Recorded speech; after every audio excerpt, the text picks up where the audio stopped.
நாமத்திற்கு மகிமை உண்டாவதாக. கர்த்தாவின் விசுத்த நாமம் மகத்துவப்படுமாறாகட்ടെ. நாம் கடைசி நாட்களில் நாம் கடந்து வந்திருக்கிறோம். நாம் அந்திய நாடுகளிലേക്ക് வந்திருக்கிறோம். நடந்து கொண்டிருக்கிற சம்பவங்களை எல்லாம் நோக்கி பார்க்கும்போது கர்த்தருடைய வருகை அடுத்து இருக்கிறதை தெளிவாக நாம் உணரக்கூடியதாக இருக்கிறது. നടക്കുന്ന സംഭവങ്ങളെ നോക്കിയാൽ കർത്താവിന്റെ വരവ് വളരെ അടുത്തിരിക്കുന്നു എന്ന് നമുക്ക് മനസ്സിലാക്കുവാൻ കഴിയും. கடைசி நாட்களில் நடக்க போகிற சம்பவமாக கர்த்தர் முக்கியமாக 2 காரியங்களை சொன்னார். അവസാന നാളുകളിൽ നടക്കുന്ന സംഭവങ്ങളിൽ പ്രധാനമായി 2 കാര്യങ്ങൾ കർത്താവ് പറഞ്ഞു. ஒன்று, அக்கிரமம் மிகுதியாவதினால் அன்பு தணிந்து போகும் என்று கர்த்தர் சொன்னார். ഒന്നാമതായി അധർമ്മം പെരുകുന്നത് കൊണ്ട് അനേകരുടെ സ്നേഹം തണുത്തു പോകുമെന്ന് കർത്താവ് പറഞ്ഞു. ஆம், இந்த நாட்களில் சபைகளில் நாம் அதை கண்டுகொண்டிருக்கிறோம். ഈ നാളുകളിൽ നാം സഭകളിൽ ഇത് കാണുന്നുണ്ട്. உலகத்தில் நாம் அவர்களை காண்கிறது சாதாரணம். ஆனால் இந்த நாட்களில் சபைகளில் அக்கிரமம் மிகுதியாகி கொண்டிருக்கிறதை, தேவன் மேல் உள்ள அந்த அன்பு தணிந்து போய் கொண்டிருக்கிறதை நாம் காண்கிறோம். ലോകത്തിൽ ഇത് പതിവ് കാഴ്ചയാണെങ്കിലും സഭയിൽ അധർമ്മം പെരുകുന്നത് കൊണ്ട് അനേകരുടെ സ്നേഹം തണുത്തു പോകുന്ന കാഴ്ച നമ്മൾ കാണുന്നു. அது மாத்திரமல்ல, അത് മാത്രവുമല്ല, மனுஷகுமாரன் வரும்போது விசுவாசத்தை காண்பாரோ என்று ஆண்டவர் ஒரு கேள்வியை கேட்டார். മനുഷ്യപുത്രൻ വരുമ്പോൾ ഭൂമിയിൽ വിശ്വാസം കണ്ടെത്തുമോ എന്നൊരു ചോദ്യം കർത്താവ് ഉന്നയിച്ചു. அதாவது மனுஷகுமாரன் வரும்போது, அவர் வெளிப்படும் போது அநேகர் தங்களுடைய விசுவாசத்தை நஷ்டப்படுத்தினவர்களாய், இழந்தவர்களாய் காணப்படுகிற ஒரு நிலவரம் കാണപ്പെട്ടു കൊണ്ടിരിക്കും என்பதை നാം വിളങ്ങി കൊണ്ടിരിക്കും. അതിന്റെ അർത്ഥം എന്തെന്നാൽ മനുഷ്യപുത്രൻ വരുന്ന ആ സന്ദർഭത്തിൽ അനേകർ തങ്ങളുടെ വിശ്വാസം നഷ്ടമാക്കി, അനേകർ തങ്ങളുടെ വിശ്വാസത്തെ കളഞ്ഞുകൊണ്ടിരിക്കുന്ന ഒരു അനുഭവമായിരിക്കും. ആകയാൽ നമ്മുടെ തലകളെ നാം ഉയർത്തുவோமாக. അതുകൊണ്ട് നമുക്ക് നമ്മുടെ തലകളെ ഉയർത്താം. അസതിயாக നിർവിചാരமாக കാണപ്പെടുகிற ഒരു നേരം വേള ഇത് അല്ല. നാം ഇനിയും അലസമായി നിർവിചാരികളായി ജീവിക്കേണ്ടതായ സമയം ഇതല്ല. കർത്താവിന്റെ പരിശുദ്ധ നാമത്തിற்கு മഹിമ ഉണ്ടാകട്ടെ. കർത്താവിന്റെ വിശുദ്ധ നാമം മഹത്വപ്പെടുമാറാകട്ടെ. வருகைக்காக தேவ ஜனமாகிய நாம் ஆயத்தப்படுவோமாக. കർത്താവിന്റെ വരവിനായി ദൈവജനമായി നമുക്ക് ഒരുങ്ങാം. அதற்கு பரிசுத்தாவிന്റെ நிறைவு உங்களுக்கும் எனக்கும் அவசியம். അതിന് പരിശുദ്ധാത്മാവിന്റെ നിറവ് എനിക്കും നിങ്ങൾക്കും വേണം. கர்த்தருடைய பரிசுத்த நாமத்துக்கு மகிமை உண்டாகட்ടെ. കർത്താവിന്റെ വിശുദ്ധ നാമം മഹത്വപ്പെടുമാറാകട്ടെ. ஆண்டவர் பரிசுத்தாவின் அபிஷேகத்தை பெற்றுக் கொள்கிறதை கட்டளையாக அவர் தன்னுடைய சீஷர்களுக்கு சொன்னார். പരിശുദ്ധാത്മാവിനെ പ്രാപിക്കണം എന്നുള്ളത് ഒരു കൽപ്പനയായി കർത്താവ് തന്റെ ശിഷ്യന്മാരോട് പറഞ്ഞു. என்னோடு கூட நீங்கள் 3 வருடங்களாக கூட இருந்திருக்கிறீர்கள். നിങ്ങൾ എന്നോടുകൂടി 3.5 വർഷം സഞ്ചരിച്ചു. அந்நாட்களில் 2 பேராக ஊழியம் செய்யும்படியா நான் உங்களையும் கூட அனுப்பி வைத்திருக்கிறேன். ആ നാളുകളിൽ 2 ശുശ്രൂഷ ചെയ്യുവാൻ നിങ്ങളെയും ഞാൻ അയച്ചിട്ടുണ്ട്. பிசாசின் வல்லமைகள் கீழ்ப்படுத்தப்படுகிறது நீங்கள் கண்டு சந்தோஷப்பட்டீர்கள். പിശാചുകളുടെ ശക്തിയും കീഴ്പ്പെടുന്നത് നിങ്ങൾ കണ്ട് സന്തോഷിച്ചതാണ്. ஆனால் இப்பொழுது நான் என் பிதாவிடத்தில் போக போகிறேன். എന്നാൽ ഞാനിപ്പോൾ എന്റെ പിതാവിന്റെ അടുക്കലേക്ക് പോകുന്നു. உங்களுக்கு ஒரு கட்டளையாக சொல்லுகிறேன். ഞാൻ നിങ്ങളോട് രാജ്ഞിയായി പറയുന്നത്, உன்னத பலனாகிய பரிசுத்தாவின் அபிஷேகத்தை பெற்றுக்கொள்ளும் மட்டும் எருசலேம் விட்டு நீங்கள் எங்கும் போக வேண்டாம். ഉയരത്തിലെ ശക്തിയായ പരിശുദ്ധാത്മാവിനെ പ്രാപിക്കും വരെ നിങ്ങൾ യെരൂശലേം വിട്ട് എങ്ങോട്ടും പോകരുത്. அது ஆலோசனையாக அல்ல, அது கட்டளையாக ஆண்டவரால் கொடுக்கப்பட்டது. അതൊരു മധ്യപ്രദേശമായിട്ടല്ല, കൽപ്പനയായിട്ടാണ് കർത്താവ് നൽകിയത്. ஆகையால் ஆண்டவருடைய சீஷர்கள் 12 பேரும் மற்றும் அவர்களோடு கூட சேர்ந்து மொத்தம் 120 பேர் தேவ சமூகத்தில் எருசலேமிலே காத்திருந்தார். ആകയാൽ കർത്താവിന്റെ ശിഷ്യന്മാരായ 12 പേർ ഉൾപ്പെടെ 120 പേർ അവർ യെരൂശലേമിൽ കർത്താവിന്റെ കൽപ്പനയ്ക്കായി കാത്തിരുന്നു. അവരെല്ലാവരും ഒരുമനപ്പെട്ടവர்களாய் ஜெபத்திலும் வேண்டுதலிலும் தரித்திருந்தார்கள். അവരെല്ലാവരും ഒരുമനപ്പെട്ടവരായി പ്രാർത്ഥനയിലും അപേക്ഷയിലും ഉറ്റിരുന്നു. ஆண்டவர் பரத்துக்கு எடுத்துக் கொள்ளப்பட்ட பிற்பாடு 10 நாட்கள் கடந்தது. കർത്താവിന്റെ സ്വർഗാരോഹണ ശേഷമായി 10 ദിവസങ്ങൾ കടന്നുപോയി. அந்த 10 நாட்கள் தேவ சமூகத்தில் தங்களை சுத்திகரித்துக் கொண்டு ഒരുമനപ്പെട്ടவர்களாய் ஜெபத்திலும் விண்ணப்பத்திலும் தரித்திருந்தார்கள். ആ 10 നാളുകൾ അവർ ഒരുമനപ്പെട്ടവരായി തങ്ങളെ ശുദ്ധീകരിച്ചുകൊണ്ട് പ്രാർത്ഥനയിലും അപേക്ഷയിലും ഉറ്റിരുന്നു. இதோ தேவ ஆவியானவர் வல்லமையாய் அவர்கள் மேல் வந்து அந்த பெந்தேகோஸ்தே தினத்தில் வந்து இறங்கினார். ആ പെന്തക്കോസ്ത് നാളിൽ ദൈവത്തിന്റെ ആത്മാവ് അവരുടെ മേൽ വളരെ ശക്തിയായി ஒருமனப்பட்டவர்களாய் சுத்திகரிக்கப்பட்டவர்களாய் ஐக்கியப்பட்டவர்களாய் ஒரு இடத்தில் வந்திருந்த போது தேவ ஆவியானவர் வல்லமையாய் அவர்கள் மேல் வந்து இறங்கினார். അവർ ഒരുമനപ്പെട്ടവരായി ശുദ്ധീകരിക്കപ്പെട്ടവരായി ഐക്യതയുള്ളവരായി ഒരിടത്ത് ഒരുമിച്ച് കൂടിയപ്പോൾ ദൈവത്തിന്റെ ആത്മാവ് ശക്തിയായി അവരുടെ മേൽ വന്നു.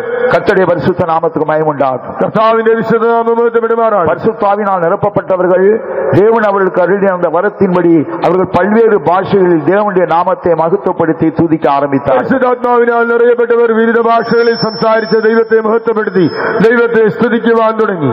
இந்த சத்தத்தை கேட்ட ஜனங்கள் திரளாய் அங்கே கூடி வந்து விட்டார்கள். ശബ്ദം കേട്ടതായ ജനങ്ങൾ അനേകരായി അവിടെ ഓടിക്കൂടി. இதோ இவர்கள் இப்படி அங்க சத்தமிட்டு தேவனுடைய மகத்துவங்களை தங்களை துதிக்கிறதை அவர்கள் கண்டபோது அவர்களுக்கு பிரமிப்பு உண்டாயிற்று, ஆச்சரியம் உண்டாயிற்று, கலக்கமும் ഉണ്ടായിച്ചു. അവർ ഉച്ചസ്വരത്തിൽ ദൈവത്തിന്റെ വൻകാര്യങ്ങൾ പ്രസ്താവിച്ച് ദൈവത്തെ സ്തുതിക്കുന്നത് കണ്ടപ്പോൾ അവർ പരിഭ്രമിച്ചു, അവർക്ക് കലക്കമുണ്ടായി, അതേസമയം അവർക്ക് അത്ഭുതവുമുണ്ടായി. ചിലർ സന്ദേഹപ്പെട്ടാர்கள், ചിലർ പരിഹാസം பண்ணினார்கள். ചിലർ സംശയിച്ചു, ചിലർ പരിഹസിച്ചു. இதோ இவர்கள் மதுபானத்தினால் நிரம்பி இருக்கிறார்கள் என்று சொல்லி பரியாசம் பண்ணினார். இவர் புதுவீஞ்சு குடிச்சு லஹரி பிடிச்சிருக்கிறது என்று பரிஹசிச்சு. அப்பொழுது பேதுரு எழும்பி நின்று நடந்து கொண்டிருக்கிற அந்த காரியத்தினுடைய முகாந்திரத்தை விளக்கும்படியாக எழும்பி அவர்களோடு கூட பேசினார். അപ്പോൾ പത്രോസ് അവിടെ എഴുന്നേറ്റ് നിന്ന് ആ സംഭവിക്കുന്ന കാര്യങ്ങളുടെ പശ്ചാത്തലം അവർക്ക് മനസ്സിലാക്കി കൊടുക്കുവാനായി പ്രസംഗിക്കുവാൻ എഴുന്നേറ്റ്. யோவேல் தீர்க்கதரிசியின் புத்தகம் 2ஆம் அதிகாரம் 28ஆம் வசனத்தை அவர்களுக்கு ஞாபகப்படுத்தினார். யோவேல் പ്രവചനം 2ആം അധ്യായം 28ആം വാക്യം അവരെ ഓർപ്പിച്ചു.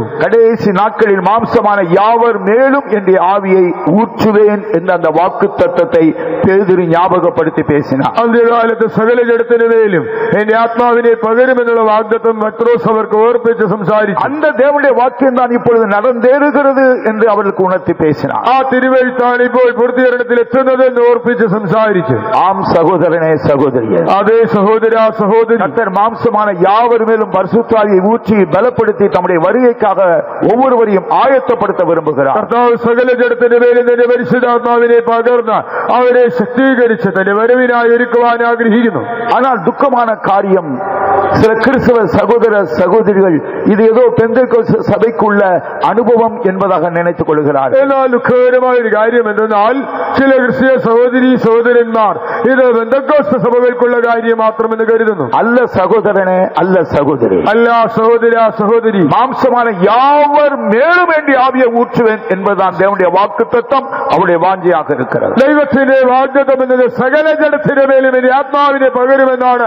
അത് അവന്റെ ആഗ്രഹമായിരിക്കുന്നു. ஆம், உண்மையிலும் கர்த்தர் தன்னுடைய அபிஷேகத்தை ஊற்ற விரும்புகிறார். അത് നിന്റെ മേൽ ദൈവം തന്റെ അഭിഷേകം പകരുവാൻ ആഗ്രഹിക്കുന്നു. ஏனென்றால் நீ அவருடைய மகனாக மகளாக அவரோடு கூட நித்தியமாக வாசம் பண்ணும்படியாக கர்த்தர் விரும்புகிறார். നീ തന്റെ മകനായി മകളായി തന്നോടുകൂടെ നിത്യനിത്യമായി പാർക്കുവാൻ ദൈവം ആഗ്രഹിക്കുന്നു. அதற்காக நம்மை ஆயத்தப்படுத்தக்கூடியவர் பரிசுத்த ஆவியானவர் மாத்திரமே. അതിനായി നാം ഒരുക്കുന്നത് പരിശുദ്ധാത്മാവ് മാത്രം. கர்த்தருடைய பரிசுத்த நாமத்துக்கு மகிமை உண்டாகட்டும். കർത്താവിന്റെ വിശുദ്ധ നാമം മഹത്വപ്പെടുമാറാകട്ടെ. பரிசுத்தாவின் அபிஷேகம் ஏன் முக்கியம் என்பதை உணரும்படியாக 3 காரியங்களை மாத்திரம் சுருக்கமாய் சொல்ல விரும்புகிறேன். പരിശുദ്ധാത്മാവിന്റെ അഭിഷേകത്തിന്റെ പ്രാധാന്യം നിങ്ങൾ മനസ്സിലാക്കുവാൻ 3 കാര്യങ്ങൾ ചുരുക്കമായി പറയട്ടെ. ஏனென்றால் அபிஷேகத்தின் முக்கியத்துவத்தை நாம் உணர்ந்தால்தான் அதை பெற்றுக்கொள்ள வேண்டும் என்கிற ஒரு தாகமும் வாஞ்சையும் நமக்குண்டாகும். എന്തുകൊണ്ടെന്നാൽ അഭിഷേകത്തിന്റെ പ്രാധാന്യം മനസ്സിലാക്കിയാൽ മാത്രമേ അത് പ്രാപിക്കണമെന്നുള്ളതായ വാഞ്ചയും ദാഹവും നമ്മിലുണ്ടാകൂ. முதலாவதாக 2 கொரிந்தியர் 3ஆம் அதிகாரம் 17ஆம் வசனத்தை நாம் வாசிக்கும் போது, ഒന്നാമതായി 2 കൊരിന്ത്യർ 3ആം അധ്യായം 17ആം വാക്യം വായിക്കുമ്പോൾ, கர்த்தருடைய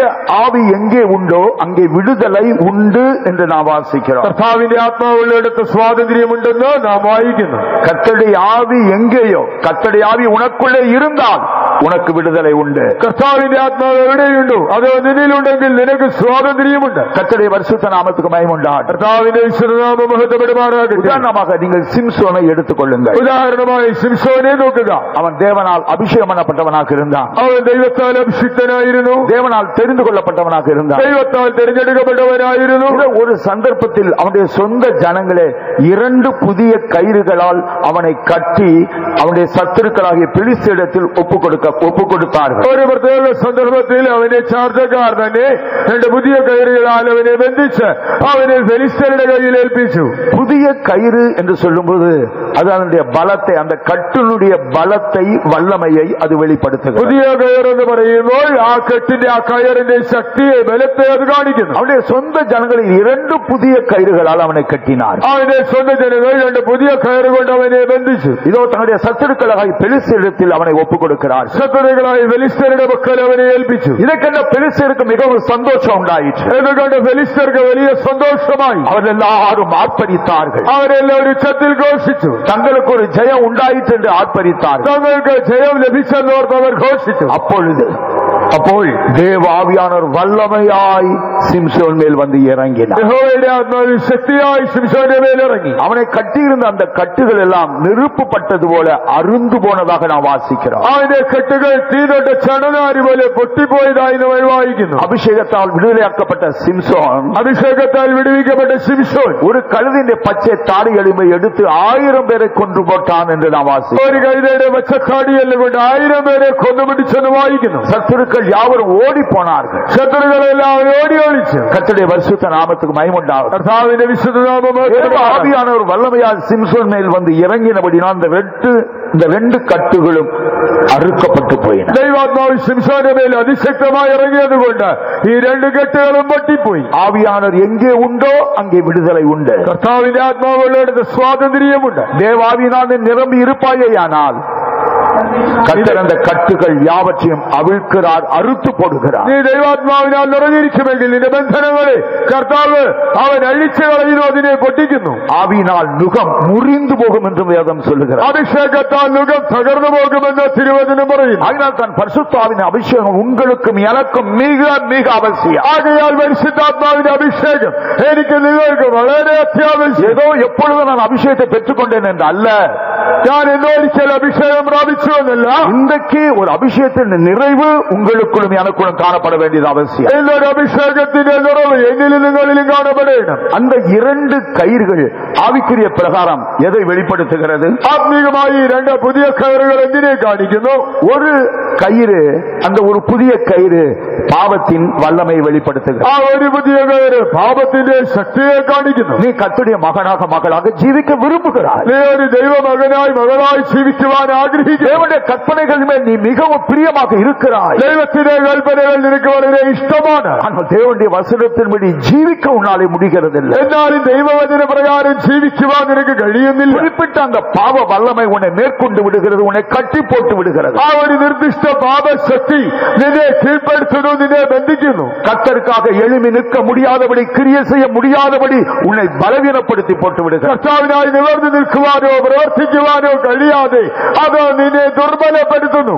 நீதிமொழிகள் 5ஆம் அதிகாரம் 22ஆம் வசனத்தை எடுத்து நான் வாசிக்கும் போது, സദൃശവാക്യം 5:22 വാക്യം വായിക്കുമ്പോൾ, துன்மார்க்கன் தன் பாவ கயிறினால் கட்டப்படுவான் என்று எழுதப்பட்டிருக்கு. ദുഷ്ടൻ തന്റെ പാപഭാഷകളാൽ ബന്ധിക്കപ്പെടുന്നു. ஆம், பாவம் ஒரு கயிறு, அது உன்னை கட்டுகிறது. അത് പാപം ഒരു കയറാണ്, അത് നിന്നെ ബന്ധിക്കുന്നു. குற்றங்களுக்காய் நீ மனசாப்படும் போது கர்த்தர் கிருபையாய் இரக்கமாய் பாவங்களற உன்னை கழுவி சுத்திகரிக்கிறார். നീ നിന്റെ കുറവുകളെ ഓർത്ത് പശ്ചാത്തപിക്കുമ്പോൾ ദൈവം കരുണയോടെ കൃപയോടെ നിന്റെ പാപങ്ങൾ പോക്കി നിന്നെ ശുദ്ധീകരിക്കുന്നു. ஆனால் திரும்பவும் அதே பாவம் நம்மை மேற்கொண்டு விடுகிறது. എന്നാൽ വീണ്ടും അതേ പാപം നമ്മെ കീഴ്പ്പെടുത്തുന്നു. காரணம் என்ன? എന്താണ് കാരണം? அந்த கட்டை முறித்து போட நமக்கு பலன் இல்லை. ആ കെട്ട പൊട്ടിക്കുവാൻ ശക്തിയില്ല. ஒரு அபிஷேகம் நமக்குள்ளே காணப்படும்போது மாத்திரம்தான், ഒരു അഭിഷേകം നമ്മിൽ കാണപ്പെടുമ്പോൾ മാത്രമേ உனக்குள்ளே காணப்படுகிற அந்த குறிப்பிட்ட பலவீனம், அந்த பாவ கட்டு அது அறுக்கப்பட்டு போகும். പ്രത്യേകമായ പാപത്തിൻ്റെതായ ബന്ധനമാകുന്ന ആ ദൗർബല്യം പൊട്ടിക്കപ്പെടും. அதனால் தான் ரோமர் 8ஆம் அதிகாரம் 2ஆம் வசனத்தை எடுத்து நான் வாசிக்கும் போது, റോമാലേഖനം 8:2 വാക്യം വായിക്കുമ്പോൾ, ജീവന്റെ ആത്മാവിന്റെ പ്രമാണം എനിക്ക് പാപത്തിന്റെയും മരണത്തിന്റെയും പ്രമാണത്തിൽ നിന്ന് ക്രിസ്തുയേശുവിൽ സ്വാതന്ത്ര്യം വരുത്തിയിരിക്കുന്നു. கிறிஸ்துவினாலே ஜீவனுடைய ஆவியின் பிரமாணம் என்னை பாவம் மரணம் என்பவைகளின் பிரமாணத்தினின்று விடுதலையாக்கிற்று. என்னை விடுதலையாக்கிற்றே, എന്നെ സ്വതന്ത്രനാക്കി. பாவத்தின் பிரமாணத்தில் இருந்து, പാപത്തിന്റെ மரணத்தின் பிரமாணத்தில் இருந்து, മരണത്തിന്റെ പ്രമാണത്തിൽ நான் அபிஷேகம் பண்ணப்பட்டிருக்கிறபடினால், നാം അഭിഷേകപ്പെട്ടിരിക്കുന്നത്, நான் ஒரு ஆவியின் பிரமாணத்துக்குள்ளே இருக்கிறபடினால், ഞാൻ ഒരു ആത്മാവിന്റെ പ്രമാണത്തിലാണ്. அந்த பாவ பிரமாணங்கள் எல்லாவற்றிலும் இருந்து அந்த ஆவியின் பிரமாணம் என்னை விடுதலையாக்கிற்று. ആ പാപ പ്രമാണത്തിൽ നിന്ന് ആത്മാവിന്റെ പ്രമാണം എന്നെ സ്വതന്ത്രനാക്കി. சகோதரனே சகோதரியே, സഹോദര സഹോദരി, எந்த விதமான பாவத்தின் வல்லமைகள் உன்னை கட்டி இருந்தாலும் சரி, ഏതുവിധമായ പാപശക്തികൾ നിന്നെ ബന്ധിച്ചിരുന്നാലും நீ பயப்படாதே, നീ പേടിക്കേണ്ട.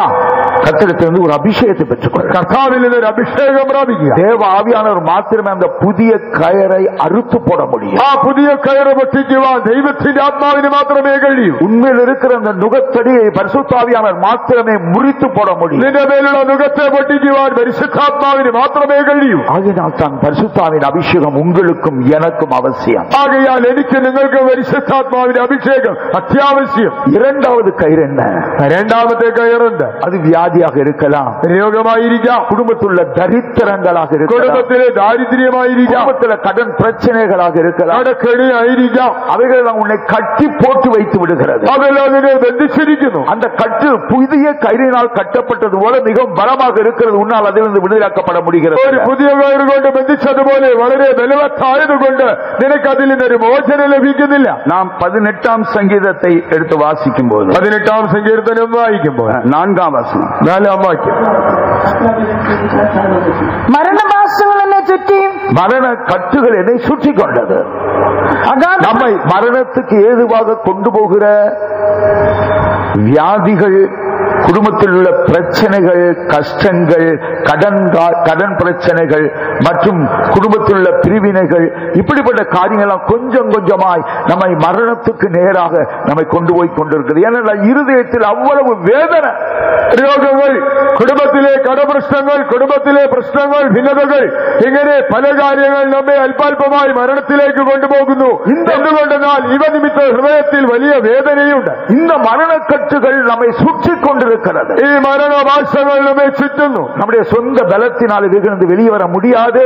നമ്മുടെ സ്വന്തം ബലത്താൽ ഇതിൽ നിന്ന് പുറത്തു വരുവാൻ കഴിയില്ല. பரிசுத்தாவியினால் நிரப்பப்பட்ட ஒரு தேவனுடைய மகனாக மகளாக நீ இருப்பாயேயானால், എന്നാൽ പരിശുദ്ധാത്മശക്തിയാൽ നിറയപ്പെട്ട ഒരു ദൈവ വൈതലായി കാണപ്പെട്ട அன்றைக்கு சிம்சோன் மேல் வல்லமையாய் வந்து தேவ ஆவியானவர் இறங்கினார். അന്ന് ശിംശോന്റെ മേൽ ദൈവാത്മാവ് ശക്തിയായി ഇറങ്ങി. 2 புதிய கயிறுகள் நிரப்பப்பட்டது போல அறுந்து போனது. ആ 2 പുതിയ കയറുകൾ തീരട്ട് ചടനാരി പോലെ വെട്ടിപ്പോയി. அதேபோல் அபிஷேகம் வந்து இறங்கும் போது வியாதியின் கட்டு அறுந்து போகும். അതുപോലെ അഭിഷേകം വരുമ്പോൾ രോഗബന്ധനങ്ങൾ അഴിയും. அதைத்தான் ரோமர் 8ஆம் அதிகாரத்திலே நாம் வாசிக்கிறோம். അതത്രേ റോമാലേഖനം 8ആം അധ്യായത്തിൽ വായിക്കുന്നത്. ரோமர் 8ஆம் அதிகாரம் 11ஆம் வசனத்தை நாம் വാസിക്കും. റോമാലേഖനം 8:11 വായിച്ചാൽ, യേശുവിനെ മരിച്ചവരിൽ നിന്ന് ഉയർപ്പിച്ചവന്റെ ആത്മാവ് നിങ്ങളിൽ വസിക്കുന്നുവെങ്കിൽ ക്രിസ്തുയേശുവിനെ മരണത്തിൽ നിന്ന് ഉയർപ്പിച്ചവൻ നിങ്ങളിൽ വസിക്കുന്ന തന്റെ ആത്മാവിനെ കൊണ്ട് നിങ്ങളുടെ മർത്യ ശരീരങ്ങളെയും ജീവിപ്പിക്കും. அன்றியும் இயேசுவை மரித்தோரிலிருந்து எழுப்பினவருடைய ஆவி உங்களில் வாசமாயிருந்தால் கிறிஸ்துவை மரித்தோரிலிருந்து எழுப்பினவர் உங்களில் வாசமாயிருக்கிற தம்முடைய ஆவியினாலே சாவுக்கு ஏதுவான உங்கள் சரீரங்களையும் உயிர்ப்பிப்பார். உங்களில் வாசமாய் இருக்கிற தம்முடைய ஆவியினாலே சாவுக்கு ஏதுவான உங்களுடைய சரீரங்களை உயிர்ப்பிப்பார். നിങ്ങളിൽ വസിക്കുന്ന തന്റെ ആത്മാവിനെ കൊണ്ട് നിങ്ങളുടെ മർത്യ ശരീരങ്ങളെ ജീവിപ്പിക്കും. அது எப்படிப்பட்ட மரண கட்டாக உன்னை சுற்றிக் கொண்டிருந்தால், അത് എങ്ങനെയുള്ള മരണക്കയറായി നിന്നെ ബന്ധിച്ചിരുന്നാൽ, கர்த்தருடைய ஆவியானவர் வல்லமையாய் இறங்கும் போது, കർത്താവിന്റെ ആത്മാവ് ശക്തിയോടെ വരുമ്പോൾ, அந்த கயிறுகள் நிரப்பப்பட்டது போல அருந்து போனது போல அந்த கட்டுகள், வியாதிகள், அந்த தரித்திரங்கள் எல்லாம் அருந்து போகும். തീതൊട്ട ചടനാരി പോലെ അവ പൊട്ടിപ്പോയതുപോലെ നിന്റെ രോഗങ്ങൾ, ദാരിദ്ര്യം എല്ലാം പൊട്ടിപ്പോകും. கர்த்தருடைய பரிசுத்த நாமத்துக்கு மகிமை உண்டாகட்டும். കർത്താവിന്റെ വിശുദ്ധനാമം മഹത്വപ്പെടുമാറാകട്ടെ. ஆகினால் தான் நமக்கு பரிசுத்தாவின் அபிஷேகம் அவசியம். ആകയാൽ നമുക്ക് പരിശുദ്ധാത്മാഭിഷേകം അത്യാവശ്യം. அபிஷேகத்தை இதுவரை பெற்றிராவிட்டால் அபிஷேகத்தை பெற்றுக்கொள்ளுங்க. ഇതുവരെ അഭിഷേകം പ്രാപിച്ചില്ലെങ്കിൽ പ്രാപിച്ചുകൊള്ളുക. அபிஷேகத்தை பெற்றுக்கொண்டவர்கள் அந்த ஆவியின் நிறைவை நீங்கள் பாதுகாத்துக் கொள்ளுங்கள். അഭിഷേകം പ്രാപിച്ച ആത്മനിറവിനെ സൂക്ഷിക്കുക. அதற்காக எதை இழக்க வேண்டி வந்தாலும் பரவாயில்லை. അതിനായി എന്ത് നഷ്ടപ്പെടുത്തേണ്ടി വന്നാലും സാരമില്ല. ஆவியானவர் எங்கே உண்டோ அங்கே விடுதலை உண்டு. കർത്താവിന്റെ ആത്മാവിനടുത്ത് സ്വാതന്ത്ര്യമുണ്ട്. பாவத்தின் கட்டுகளில் இருந்து விடுதலை உண்டு. പാപത്തിന്റെ ബന്ധനങ്ങളിൽ നിന്ന് സ്വാതന്ത്ര്യം. வியாதி, தரித்திரங்கள், எல்லா சத்துருடைய வல்லமைகள், மரண கட்டுகளில் இருந்து விடுதலை உண்டு. രോഗം, ദാരിദ്ര്യം, ശത്രുവിന്റെ ബന്ധനങ്ങൾ, മരണബന്ധനങ്ങളിൽ നിന്ന് നിനക്ക് സ്വാതന്ത്ര്യം. இரண்டாவதாக அபிஷேகம் நமக்கு மிகவும் அவசியம். രണ്ടാമതായി അഭിഷേകം നമുക്ക് വളരെ ആവശ്യം. യേശയ്യാവിന്റെ പുസ്തകം 40ஆம் அதிகாரம் 31ஆம் வசனத்தை எடுத்து நான் வாசிக்கும் போது, യശയ്യാവിന്റെ 40ஆம் അധ്യായം 31ஆம் വാക്യം വായിക്കുമ്പോൾ, ஆவியானவரால் தினந்தோறும் நாம் பலப்படுத்தப்பட்டால் மாத்திரம்தான், നാം പരിശുദ്ധാത്മാവിനാൽ ദിവസം തോറും ബലപ്പെടുത്തപ്പെട്ടാൽ മാത്രമേ இந்த ஆவிக்குரிய ஓட்டத்தில் ஒருபோதும் சோர்ந்து போக மாட்டோம், நாம் இளைப்படைந்து போக மாட்டோம். നാം ഈ ആത്മീക യാത്രയിൽ ഒരിക്കലും തളർന്നു പോവുകയോ ക്ഷീണിക്കുകയോ ഇല്ല. இல்லாவிட்டால் ஆவிக்குரிய ஜீவியத்தை உற்சாகத்தோடு அந்த ஓட்டத்தை ஆரம்பிக்கிறது போல இருக்கும். അഥവാ നമ്മുടെ ആത്മീക ജീവിതത്തിലെ ഈ ഓട്ടം വളരെ ഉത്സാഹത്തോടെ തുടങ്ങിയതുപോലെ തോന്നും. ஆனால் கொஞ்ச நாட்களுக்குள்ளாக, கொஞ்ச மாதம், வருடங்களுக்குள்ளாக உன்னுடைய ஓட்டத்தை நீ நிறுத்தி விடுகிறதாக இருக்கும். എന്നാൽ അല്പമാസങ്ങളോ വർഷങ്ങളോ കഴിയുമ്പോൾ നിന്റെ ഓട്ടം നീ നിർത്തിയിരിക്കും. യേശയ്യാവിന്റെ പുസ്തകം 40ஆம் அதிகாரம் 31ஆம் വചനം. യശയ്യാവ് 40:31 വായിക്കും. എങ്കിലും യഹോവയെ കാത്തിരിക്കുന്നവർ ശക്തിയെ പുതുക്കും. അവർ കഴുകന്മാരെ പോലെ ചിറകടിച്ച് കയറും. അവർ തളർന്നു പോകാതെ ഓടുകയും ക്ഷീണിച്ചു പോകാതെ നടക്കുകയും ചെയ്യും. கர்த்தருக்கு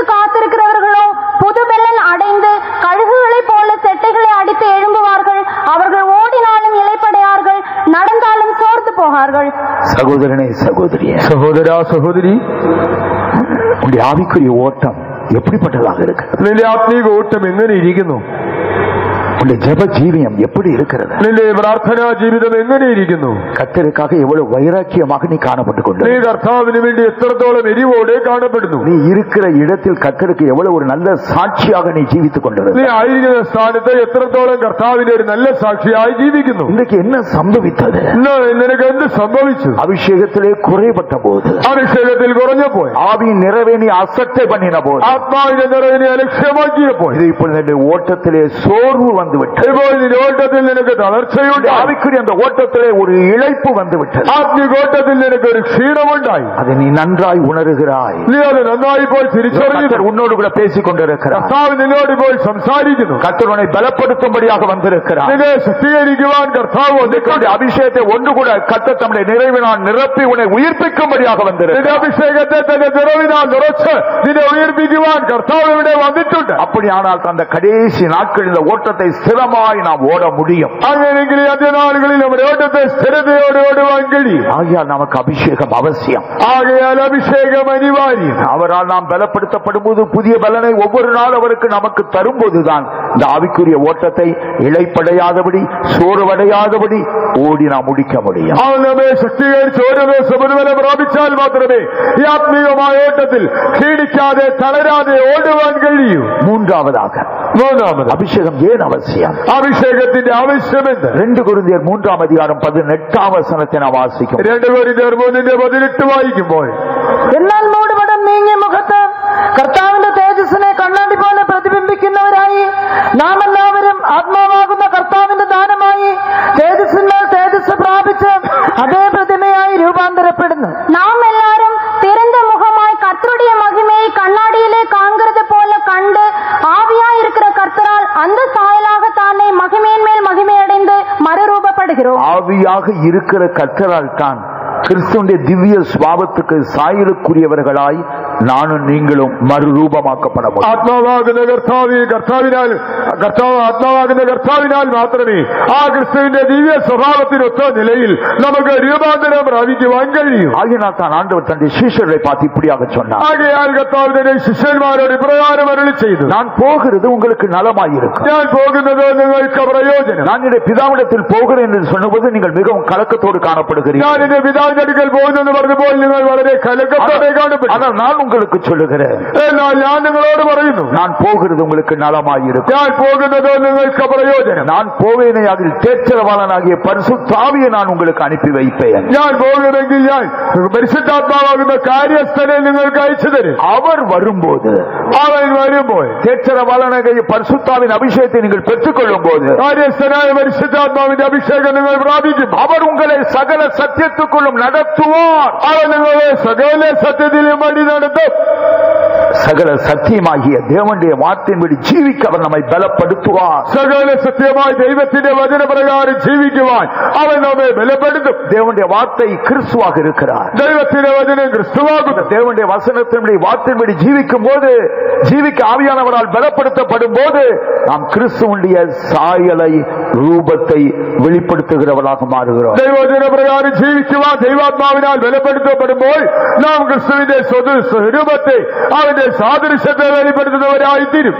கர்த்தருடைய பரிசுத்த நாமத்துக்கு மகிமை உண்டாகட்டும். കർത്താവിന്റെ വിശുദ്ധ നാമം മഹത്വപ്പെടുമാറാകട്ടെ. இப்பொழுது நீங்க சொல்லுங்க, அபிஷேகம் எவ்வளவுக்கு நமக்கு அவசியமாக இருக்கு? അഭിഷേകം നമുക്ക് എത്ര ആവശ്യം? இன்னும் சொல்லுவதற்கு எவ்வளவோ காரியங்கள் உண்டு. ഇനി പറയുവാൻ എത്രയോ കാര്യങ്ങളുണ്ട്. ஆனால் முக்கியமாக இந்த 3 காரியங்கள் நீங்கள் உணர்ந்திருப்பீர்களே ஆனால் நீங்கள் அபிஷேகத்தை பெற்றுக்கொள்ளவும் அபிஷேகத்தினால் நிரம்பி இருக்கிற ஜீவியத்தை பாதுகாத்துக் கொள்கிறதை குறித்தும் மிகவும் மிகவும் ஜாக்கிரதையாக இருக்கும். നിങ്ങൾ ഈ 3 കാര്യങ്ങൾ നന്നായി മനസ്സിലാക്കിയിരിക്കുമെങ്കിൽ അഭിഷേകം പ്രാപിക്കുന്നതിലും ആത്മനിറവിന്റെ ജീവിതത്തെ സൂക്ഷിക്കുന്നതിലും നിങ്ങൾ വളരെ ജാഗരൂകരായിരിക്കും. ஆவியானவர் எங்கே உண்டோ அங்கே விடுதலை உண்டு. കർത്താവിന്റെ ആത്മാവുള്ളിടത്ത് സ്വാതന്ത്ര്യമുണ്ട്. ஆவியானவர் உனக்குள்ளே இருப்பாரேயானால், வாசம் பண்ணுவாரேயானால் பாவத்திலிருந்து வியாதியிலிருந்து உனக்கு விடுதலை உண்டு, தரித்திரத்திலிருந்து விடுதலை உண்டு. ആത്മാവിനിൽ വസിക്കുമെങ്കിൽ നിനക്ക് പാപത്തിൽ നിന്ന്, രോഗത്തിൽ നിന്ന്, ദാരിദ്ര്യത്തിൽ നിന്ന് സ്വാതന്ത്ര്യമുണ്ട്. இரண்டாவது, அபிஷேகத்தால் நாம் நிரம்பி இருக்கும் போது இந்த ஆவிக்குரிய ஓட்டத்தை ஸ்திரமாய் திடமாய் நாம் சோர்வடையாதபடி இளைப்படையாதபடி ஓடி முடிக்கிறவர்களாக நாம் காணப்படுவோம். இரண்டாவதாய் அபிஷேகத்தில் நடந்திருக்கும்போது நீ ஆத்மீக ஜீவிதத்தில் க்ஷீணிக்காதே, தளராதே, நாம் ஸ்திரதையோடு ஓட்டம் ஓடி திகழ்கின்றவராய் தீரும். மூன்றாவது அபிஷேகத்தால் நாம் நிரம்பி இருக்கும் போது ஆவியாக இருக்கிற கர்த்தரால் தானே நாம் மகிமை மேல் மகிமை அடைந்து கிறிஸ்துவின் திவ்ய சுபாவங்களுக்குரியவர்களாய் நாம் மாற்றப்பட்டு அவருடைய வருகைக்கென்று ஆயத்தப்படுத்தப்படுகிறோம். மூன்றாவதாய் நாம் ஆத்மாவில் நடந்திருக்கும் போது ஆத்மாவாகுന്ന കർത്താവിന്റെ ദാനമായി തേജസ്സിൽ മേൽ തേജസ് പ്രാപിച്ച അതേ സ്വഭാവത്തിൽ രൂപാന്തരപ്പെട്ട് യേശു വരുമ്പോൾ അവൻ എതിരേൽക്കുവാൻ ഒരുക്കപ്പെടുന്നു. கர்த்தருடைய பரிசுத்த நாமத்துக்கு மகிமை உண்டாகட்டும். കർത്താവിന്റെ വിശുദ്ധ നാമം മഹത്വപ്പെടുമാറാകട്ടെ. எனக்கு ஒரு அபிஷேகம் வேண்டும், എനിക്കൊരു അഭിഷേകം, ஒரு அபிஷேகத்தின் நிறைவு வேண்டும், എനിക്കൊരു അഭിഷേക നിറവ് വേണം. சொல்லுகிறவங்க கரத்தை வைத்து ஒரு அல்லேலூயா சொல்லுங்க. ഹല്ലേലൂയ മുഴക്കാം. கர்த்தருடைய பரிசுத்த நாமத்துக்கு மகிமை உண்டாகட்டும். കർത്താവിന്റെ വിശുദ്ധ നാമം മഹത്വപ്പെടുമാറാകട്ടെ. தேவன் எப்பொழுதுமே எல்லாவற்றையுமே ஒரு ஒழுங்கின்படி தம்முடைய வசனத்தின்படிதான் செய்கிறவர் என்பதை வேதத்தை வாசிக்கும் போது நாம் விளங்கிக் கொள்ளக்கூடியதாக இருக்கிறது. ദൈവം എല്ലാം ഒരു വ്യവസ്ഥയ്ക്കൊത്തവണ്ണം തന്റെ വചനപ്രകാരം മാത്രമേ ചെയ്യൂ എന്ന് നാം ദൈവവചനം വായിക്കുമ്പോൾ വ്യക്തമായി മനസ്സിലാക്കാം. 1 சாமுவேல் 16 அதிகாரம் 3 வசனத்தை எடுத்து நாம் வாசிக்கும் போது 1 ശമൂവേൽ 16:3 വായിക്കുമ്പോൾ அங்கே கர்த்தர் சொல்கிறார், ஈசாயின் குமாரரில் ஒருவனை நீ எனக்காக அபிஷேகம் பண்ணுவாயாக என்று சொல்லுகிறார். അവരുടെ കർത്താവ് പറയുന്നു, ഇശായിയുടെ മക്കളിൽ ഒരുവനെ നീ എനിക്കായി അഭിഷേകം ചെയ്യണം. ഇശായിയെയും യാഗത്തിന് ക്ഷണിക്കാം. നീ ചെയ്യേണ്ടത് എന്തെന്ന് ഞാൻ അന്നേരം നിന്നോട് അറിയിക്കും. ഞാൻ പറഞ്ഞു തരുന്നവനെ നീ എനിക്കായിട്ട് അഭിഷേകം ചെയ്യണം. ஈசாயை பலி விருந்துக்கு அழைப்பாயாக. அப்பொழுது நீ செய்ய வேண்டியதை நான் உனக்கு அறிவிப்பேன். நான் உனக்கு சொல்லுகிறவனை எனக்காக அபிஷேகம் பண்ணுவாயாக என்றார். ஈசாயின் குமாரர் 8 பேர் உண்டு. ഇശായിയുടെ പുത്രന്മാർ 8 പേരുണ്ട്. 8 பேரை நீ அபிஷேகம் பண்ணாத. 8 പേരെ അഭിഷേകം ചെയ്യണ്ട. அந்த 8 பேர்ல நான் ஒருத்தனை உனக்கு சொல்லி தருவேன். ആ 8 പേരിൽ ഒരാളെ ഞാൻ നിനക്ക് കാണിച്ചു തരും. அவனை நீ எனக்காக அபிஷேகம் பண்ணு என்று கர்த்தர் சொல்லுகிறார். അവനെ നീ എനിക്കായിട്ട് അഭിഷേകം ചെയ്യണം. கர்த்தருடைய பரிசுத்த நாமத்துக்கு மகிமை உண்டாகட்டும். കർത്താവിന്റെ വിശുദ്ധ നാമം മഹത്വപ്പെടുമാറാകട്ടെ. கர்த்தர் அப்படியாக அபிஷேகம் பண்ணும்படியாக குறித்த அந்த தாவீதை குறித்து நாம் வேதத்திலே வாசிக்கிறோம். അങ്ങനെ അഭിഷേകം ചെയ്യുവാൻ ദൈവം നിയമിച്ചതായ ദാവീദിനെ കുറിച്ച് നാം വായിക്കുന്നത് 1 சாமுவேல் 16 அதிகாரம் 12 வசனத்தை எடுத்து நாம் வாசிக்கும் போது 1 ശമൂവേൽ 16 12 വായിക്കുമ്പോൾ ഉടനെ അവൻ ആളയച്ച് അവനെ വരുത്തി. എന്നാൽ അവൻ പവിഴ നിറമുള്ളവനും സുനേത്രനും കോമളരൂപിയുമായിരുന്നു. അപ്പോൾ യഹോവ എഴുന്നേറ്റ് ഇവനെ അഭിഷേകം ചെയ്യുക, ഇവൻ തന്നെ ആകുന്നു എന്ന് കൽപ്പിച്ചു. ஆள் அனுப்பி அவனை அழைப்பித்தான். அவன் சிவந்த மேனியும் அழகிய கண்களும் நல்ல ரூபமும் உள்ளவனாயிருந்தான். அப்பொழுது கர்த்தர், இவன் தான், நீ எழுந்து இவனை அபிஷேகம் பண்ணு என்றார். இவன் தான், ഇവൻ തന്നെയാകുന്നു, இவனை நீ எழுந்து அபிஷேகம் பண்ணு. നീ എഴുന്നേറ്റ് ഇവനെ അഭിഷേകം ചെയ്യുക. கர்த்தருடைய பரிசுத்த நாமத்துக்கு மகிமை உண்டாகட்டும். കർത്താവിന്റെ വിശുദ്ധ നാമം മഹത്വപ്പെടുമാറാകട്ടെ. ஆனால் கர்த்தர் தாவீதை குறித்து இவனை நீ அபிஷேகம் பண்ணு என்று சொல்வதற்கு முன்பதாக தாவீதை குறித்து தேவனுடைய வசனம் 3 காரியங்களை அங்கே சொல்லுகிறதை நாம் பார்க்கிறோம். ഇവനെ അഭിഷേകം ചെയ്യുക എന്ന് ദൈവം പറയുമ്പോൾ അതിനു മുമ്പേ ദാവീദിനെ കുറിച്ച് ദൈവവചനം പറയുന്ന 3 കാര്യങ്ങൾ കാണാം. ஒன்று, அவனுக்கு சிவந்த மேனி இருந்தது. ഒന്നാമത് അവൻ ചുവപ്പ് നിറം അല്ലെങ്കിൽ പവിഴ നിറമുള്ളവനായിരുന്നു. இரண்டாவது, அவனுக்கு அழகிய கண்கள் இருந்தது. രണ്ടാമതായി അവന് മനോഹരമായ നേത്രങ്ങൾ ഉണ്ടായിരുന്നു. மூன்றாவது, அவனுக்கு நல்ல ரூபம் உண்டாയിരുന്നു. മൂന്നാമതായി അവന് നല്ലൊരു കോമള രൂപമുണ്ടായിരുന്നു. இந்த 3 காரியங்கள் சொல்லப்பட்ட பிற்பாடுதான் இப்பொழுது எழுந்து நீ இவனை அபிஷேகம் பண்ணு என்று கர்த்தர் சொல்லுகிறார். ഈ 3 കാര്യങ്ങൾ പറഞ്ഞതിന് ശേഷമാണ് നീ എഴുന്നേറ്റ് ഇവനെ അഭിഷേകം ചെയ്യുക എന്ന് കർത്താവ് പറഞ്ഞത്. கர்த்தருடைய பரிசுத்த நாமத்துக்கு மகிமை உண்டாகட்டும். കർത്താവിന്റെ വിശുദ്ധ നാമം മഹത്വപ്പെടുമാറാകട്ടെ. சிவந்த மேனியும் அழகிய கண்களும் நல்ல ரூபம் உள்ளவனுமாக இருந்தான். അവൻ പവിഴ നിറമുള്ളവനും സുനേത്രനും കോമളരൂപിയുമായിരുന്നു. அப்பொழுது கர்த்தர், இவன் தான், நீ எழுந்து இவனை அபிஷேகம் பண்ணு என்று கர்த்தர் சொன்னார். അപ്പോൾ യഹോവ ഇവൻ തന്നെ ആകുന്നു, എഴുന്നേറ്റ് ഇവനെ അഭിഷേകം ചെയ്യുക എന്ന് പറഞ്ഞു. கர்த்தருடைய பரிசுத்த நாமத்துக்கு மகிமை உண்டாகட்டும். കർത്താവിന്റെ വിശുദ്ധ നാമം മഹത്വപ്പെടുമാറാകട്ടെ. இது வாசிக்கும் போது சற்று திகைப்பாக இருக்கிறது. ഏതോ വായിക്കുമ്പോൾ നമുക്ക് അല്പം ആശയക്കുഴപ്പം ഉണ്ടാക്കിയേക്കാം. ஒருவேளை கர்த்தரால் தெரிந்து கொள்ளப்பட வேண்டுமே ஆனால் ഒരു പക്ഷേ ദൈവത്താൽ തിരഞ്ഞെടുക്കപ്പെടണമെങ്കിൽ நாம் சிவந்த நிறமாக இருக்க வேண்டுமோ? നമുക്ക് ചുവപ്പ് നിറം വേണമോ? கருப்பு நிறம் உள்ளவர்களை கர்த்தர் தெரிந்து கொள்ள மாட்டாரோ? കർത്താവിനെ കർത്താവിന് വേണ്ടായോ? கண்களும் அழகிய அழகிய கண்களாக இருக்க வேண்டுமோ? கண்கள் മനോഹരമായി ഇരിക്കണമെന്നുണ്ടോ? ஓ, கண்கள் கூச்ச பார்வை உடையதாக இருக்கக்கூடாதோ? കണ്ണുകളിലെ കാഴ്ച മങ്ങിയിരിക്കാൻ പാടില്ലയോ? ரூபம் நல்ல ரூபமாக இருக்க வேண்டுமோ? നല്ല കോമള രൂപിയാകണമോ? அவர்களை தான் கர்த்தர் தெரிந்து கொண்டு அபிஷேகம் பண்ணுவாரோ? ഇങ്ങനെയുള്ളവരെ മാത്രമേ കർത്താവ് തിരഞ്ഞെടുത്ത് അഭിഷേകം ചെയ്യുകയുള്ളൂ. அப்படி அல்லவே அல்ல. ഒരിക്കലും അങ്ങനെയല്ല. அதே அதிகாரத்தில் முந்தின வசனங்களை நான் வாசித்து பார்க்கும்போது അതേ അധ്യായത്തിൽ മുൻപുള്ള വാക്യങ്ങൾ വായിച്ചാൽ ஈசாயின் 7 மகன்கள் கொண்டு வரப்படுகிறார். ഈശായുടെ 7 പുത്രന്മാരെ വരുത്തി. அவர்களின் மூத்தவனுடைய பெயர் எலியாப் என்று பெயர். അതിൽ മൂത്തവന്റെ പേര് എലിയാബ് എന്നായിരുന്നു. அவனை சாமுவேலுக்கு முன்பதாக ஈசாய் அனுப்பி வைக்கிறான். അവനെ ശമൂവേലിന്റെ മുൻപാകെ ഈശായി പറഞ്ഞു വിട്ടു. அவனை பார்த்த உடனே சாமுவேலுக்கு இப்படியாக யோசனை வந்தது. അവനെ കണ്ടയുടൻ ശമൂവേലിന് ഇപ്രകാരം ഒരു ചിന്തയുണ്ട്. கர்த்தரால் அபிஷேகம் பண்ணப்படுகிறவன் இவன் தானாக்கும் என்று அவன் சொல்லுகிறான். യഹോവയാൽ അഭിഷിക്തനായ ഇവനായിരിക്കാം എന്നവൻ പറഞ്ഞു. அதை நாம் 6ஆம் வசனத்திலே வாசிக்கிறோம். 6ആം വാക്യത്തിൽ നമ്മൾ കാണുന്നു.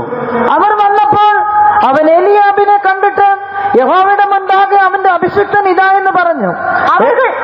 യഹോവ ശമൂവേലിനോട് അവന്റെ அவர்கள் வந்தபோது அவன் எலியாபை பார்த்தவுடனே கர்த்தரால் அபிஷேகம் பண்ணப்படுபவன் இவன் தான் ஆக்கும் என்றான். இவன் தானாக்கும். ஏனென்றால் வந்த அந்த எலியாப், அந்த ஈசாயின் மூத்த மகன், நல்ல சரீர வளர்ச்சி அவனுக்கு இருந்தது. അവിടെ വന്നത് ഏലിയാബ്, ഈശായുടെ മൂത്ത മകൻ.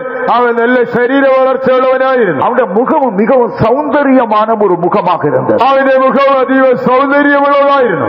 ஆகையினால் தான் இவன் தான் தேவனால் தெரிந்து கொள்ளப்படுகிறவனாக்கும் என்று சாமுவேல் தீர்க்கதரிசி யோசித்தார். ആകയാൽ ഇവനായിരിക്കാം ദൈവത്താൽ തിരഞ്ഞെടുക്കപ്പെട്ടവൻ എന്ന് ശമൂവേൽ പ്രവാചകൻ ചിന്തിച്ചു. கர்த்தர் என்ன சொல்லுகிறார்? എന്നാൽ കർത്താവ് എന്ന് പറഞ്ഞു. 7ஆம் வசனவாசி. 7ആം വാക്യം. യഹോവ ശമൂവേലിനോട് അവന്റെ മുഖമോ പൊക്കമോ നോക്കരുത്, ഞാൻ അവനെ തള്ളിയിരിക്കുന്നു. മനുഷ്യൻ നോക്കുന്നത് പോലെയല്ല, മനുഷ്യൻ കണ്ണിന് കാണുന്നത് നോക്കുന്നു, യഹോവയോ ഹൃദയത്തെ നോക്കുന്നു എന്ന് അരുളി ചെയ്തു. கர்த்தர் சாமுவேலை நோக்கி, நீ இவனுடைய முகத்தையும் இவனுடைய சரீர வளர்ச்சியையும் பார்க்க வேண்டாம், நான் இவனை புறக்கணித்தேன். மனுஷன் பார்க்கிறபடி நான் பாரேன், மனுஷன் முகத்தை பார்ப்பான், கர்த்தரோ இருதயத்தை பார்க்கிறார் என்றார். கர்த்தரோ இருதயத்தை பார்க்கிறார். യഹോവയോ ഹൃദയത്തെ നോക്കുന്നു. கர்த்தருடைய பரிசுத்த நாமத்துக்கு மகிமை உண்டாகட்டும். കർത്താവിന്റെ വിശുദ്ധനാമം മഹത്വപ്പെടുമാറാകട്ടെ. தாவீதை பற்றி சொல்லப்பட்ட இந்த 3 காரியங்கள், ദാവീദിനെ കുറിച്ച് ഇവിടെ പറഞ്ഞ ഈ 3 കാര്യങ്ങൾ, இவைகள் ஆவிக்குரிய விளக்கமுடையதாக காணப்படுகின்றன. ഇവയെല്ലാം ആത്മീകമായ വ്യാഖ്യാനം ആവശ്യമായത്. ஏனென்றால் புறம்பான அழகை கர்த்தர் காண்கிறவர் அல்ல. എന്തുകൊണ്ടെന്നാൽ ബാഹ്യ സൗന്ദര്യത്തെ കർത്താവ് നോക്കുന്നില്ല. மனுஷன் பார்க்கிறது போல நான் பாரேன். ഞാൻ മനുഷ്യൻ നോക്കുന്നത് പോലെ എല്ലാം നോക്കുന്നത്. மனுஷன் முகத்தை பார்க்கிறான், മനുഷ്യൻ മുഖത്തെ നോക്കുന്നു. தேவனாகிய நானோ அவனுடைய இருதயத்தை பார்க்கிறேன். എന്നാൽ ദൈവമായ ഞാനോ ഹൃദയത്തെ നോക്കുന്നു. அவனுடைய வாஞ்சை, அவனுடைய சுபாவம், இவைகளை நான் நோக்கி பார்க்கிறேன். അവന്റെ ആഗ്രഹത്തെ, സ്വഭാവത്തെ ഒക്കെയാണ് ഞാൻ നോക്കുന്നത്. ஆகையால் தாவீதை குறித்து சொல்லப்பட்ட இந்த 3 காரியங்கள், ആകയാൽ ദാവീദിനെ കുറിച്ച് പറഞ്ഞ ഈ 3 കാര്യങ്ങൾ, அவன் அபிஷேகம் பண்ணப்படுவதற்கு தேவையான ஆவிக்குரிய அனுபவங்களை அது குறிக்கிறது. അവനെ അഭിഷേകം ചെയ്യുന്നതിന് ആവശ്യമായ ആത്മീക അനുഭവങ്ങളെ കാണിക്കുന്നു. ஒன்று, தாவீதுக்கு சிவந்த மேனி இருந்தது. ഒന്നാമതായി ദാവീദ് പവിഴ നിറമുള്ളവനായിരുന്നു. கர்த்தருடைய பரிசுத்த நாமத்துக்கு மகிமை உண்டாகட்டும். കർത്താവിന്റെ വിശുദ്ധ നാമം മഹത്വപ്പെടുമാറാകട്ടെ. சிவந்த மேனி என்று சொல்லுகிறது ஆவிக்குரிய பிரகாரமாய் எதை வெளிப்படுத்துகிறது? ഇവിടെ പറഞ്ഞിരിക്കുന്ന പവിഴ നിറം എന്നത് ആത്മീകമായി എന്തിനെ കാണിക്കുന്നു? அதுக்கு 2-3 காரியங்களை விளக்கமாக சொல்லலாம். അതിന് 2-3 കാര്യങ്ങൾ വിശദമായി പറയാം. ஆனால் நான் உங்களுக்கு கர்த்தருடைய சமூகத்தில் சொல்ல விரும்புகிற ஆவிக்குரிய அதனுடைய விளக்கம், அவன் ரத்தத்தால் கழுவப்படுகிற ஒரு அனுபவத்தை அது காட்டுகிறது. ഞാനതിന് നിങ്ങൾക്ക് നൽകുന്ന ആത്മീക വ്യാഖ്യാനം എന്നത് രക്തത്താൽ കഴുകപ്പെടുന്ന അനുഭവത്തെ കാണിക്കുന്നു. ஆண்டவராய் இயேசு கிறிஸ்துவினுடைய சிவந்த ரத்தத்தால் கழுவப்பட்டிருக்கிற அந்த ஜீவியத்தில் நிலைத்திருக்கிறதை காட்டுகிறது. കർത്താവായ യേശുവിന്റെ ആ ചുവന്ന രക്തത്താൽ കഴുകപ്പെട്ടതായ ആ ജീവിതത്തിൽ നിലനിൽക്കുന്നതിനെ കാണിക്കുന്നു. ஆண்டவராய் இயேசு கிறிஸ்துவினுடைய பரிசுத்த அந்த சிவந்த ரத்தம் பாவங்களை நம்மை கழுவி சுத்திகரிக்கக்கூடியதாக இருக்கு. യേശുവിന്റെ പരിപാവനമായ ആ ചെന്നീണം നമ്മെ പാപങ്ങൾ നോക്കി ശുദ്ധീകരിക്കുന്നതായിരിക്കുന്നു. கர்த்தர் சாமுவேல் தீர்க்கதரிசியை பார்த்து சொன்னது போல, കർത്താവ് ശമൂവേൽ പ്രവാചകനോട് പറഞ്ഞതുപോലെ, இவனை நீ எழுந்து அபிஷேகம் பண்ணு നീ എഴുന്നേറ്റവനെ അഭിഷേകം ചെയ്യുക என்று கர்த்தர் നമ്മെ അഭിഷേകം பண்ணும்படியாய் சொல்ல வேண்டுமேயானால் ഇങ്ങനെ നമ്മെ അഭിഷേകം ചെയ്യുവാൻ കർത്താവ് കൽപ്പിക്കണമെങ്കിൽ உங்களுக்கு எனக்கு சிவந்த மேனி அவசியம். നിങ്ങൾക്ക് എനിക്ക് ചുവന്ന മേനി ആവശ്യം. புறம்பான சிவந்த மேனி அல்ல சகோதரனே சகோதரி. ബാഹ്യമായ പവിഴ നിറമല്ല സഹോദര സഹോദരി. ஆவிக்குரிய பிரகாரம் உன்னுடைய உள்ளான மனுஷன் சிவந்த மேனியுள்ளவனாய் காணப்பட. ആത്മീയമായി നിന്റെ അകത്തെ മനുഷ്യ ചുവപ്പ് നിറമുള്ളവനാകണം. அதாவது அவருடைய பரிசுத்த சிவந்த இரத்தத்தால்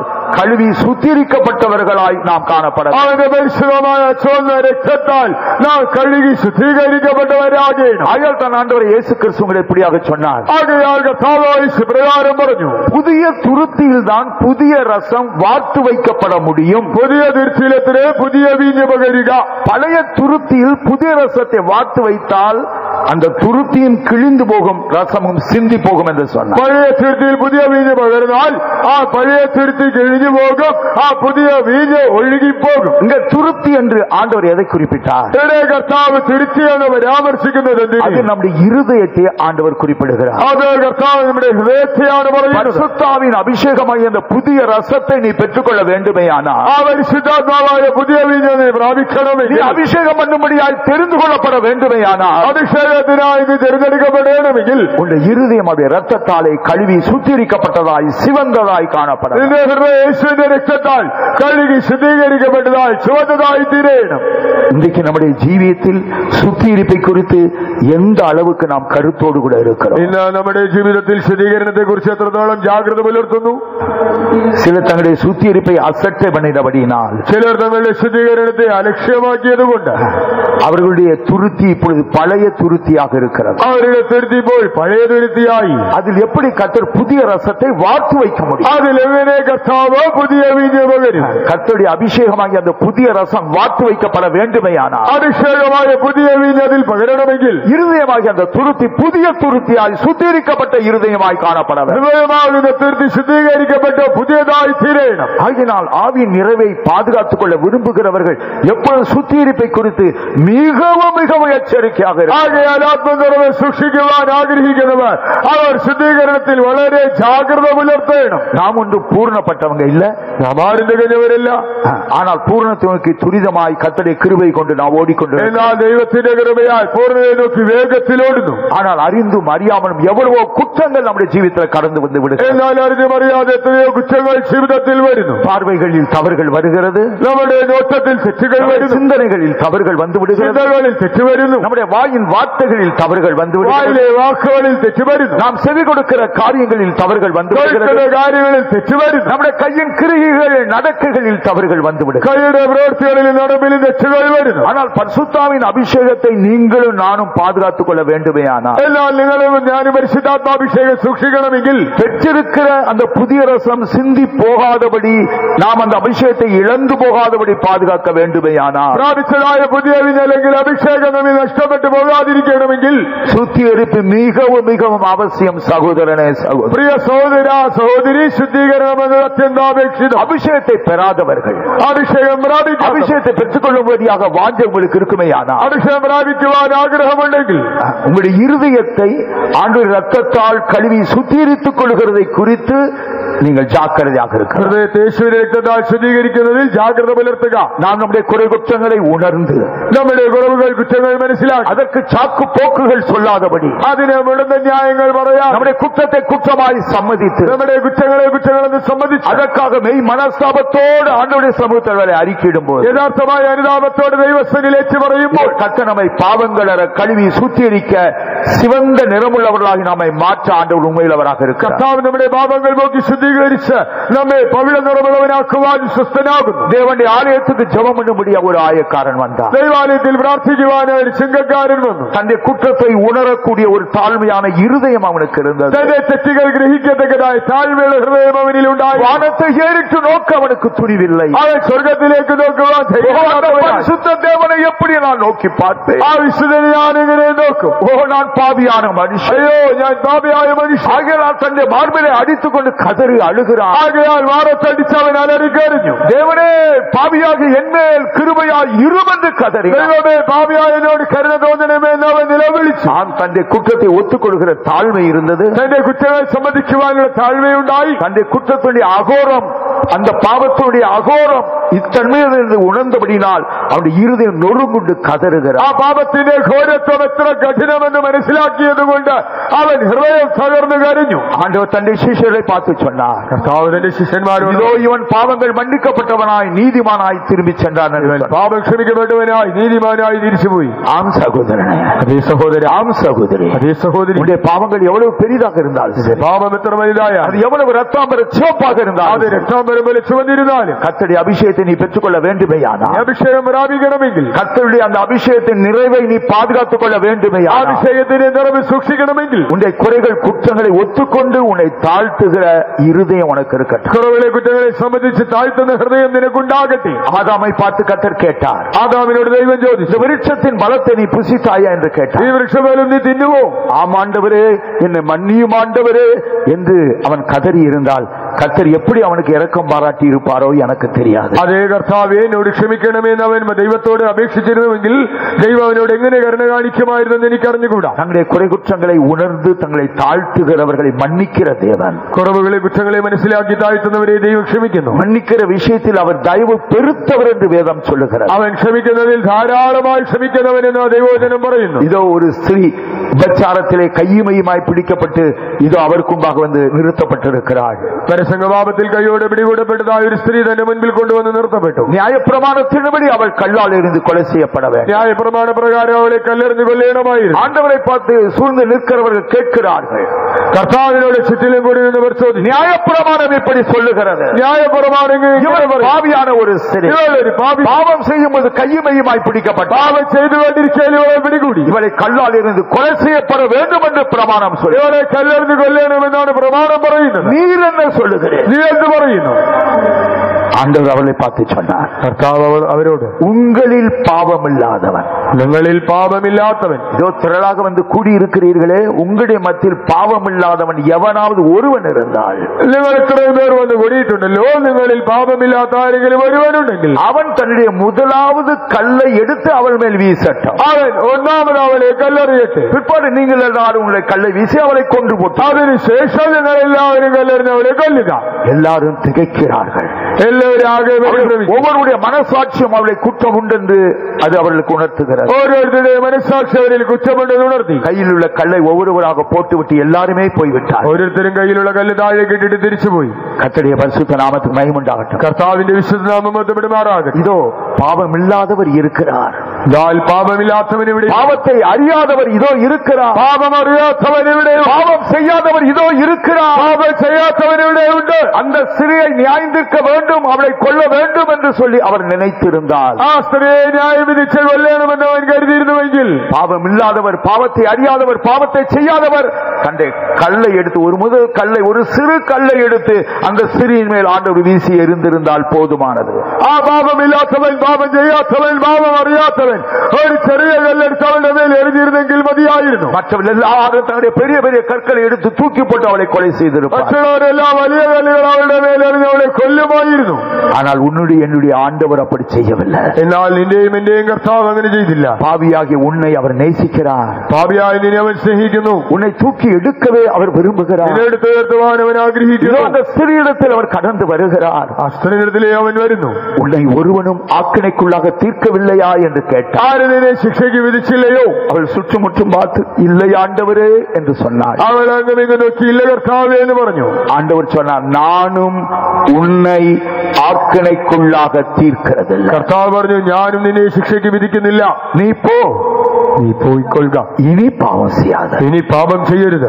மன்னிப்பதில் தயவு பெருத்தவர் நம்முடைய ஆண்டவர். അത് ക്ഷമിക്കുവാൻ ധാരാളം ദയ കാണിക്കുന്നവനാണ് നമ്മുടെ കർത്താവ്. ஆனால் குற்றத்தை ஒத்துக்கொள்ளவன், എന്നാൽ കുറ്റങ്ങളെ സമ്മതിക്കണം. ஆதாம போல ஆண்டவரை நீர் தந்த ஸ்திரியானவள் இந்த பழத்தை பறித்து எனக்கு புசிக்க கொடுத்தால் நான் புசித்தேன், ஆகினால் குற்றம் உண்மையில் இருக்கிறது. முதலாவது குற்றம் நீர்தான் அந்த ஸ்திரியை தந்து, இரண்டாவது குற்றம் ஏவாளின் மேல் இருக்கிறது, மூன்றாவது தான் என் மேல் குற்றம் ஆண்டவர் என்று அவன் விளக்கமாக ஏதோ நீதியாக பேச ஆரம்பித்தான்.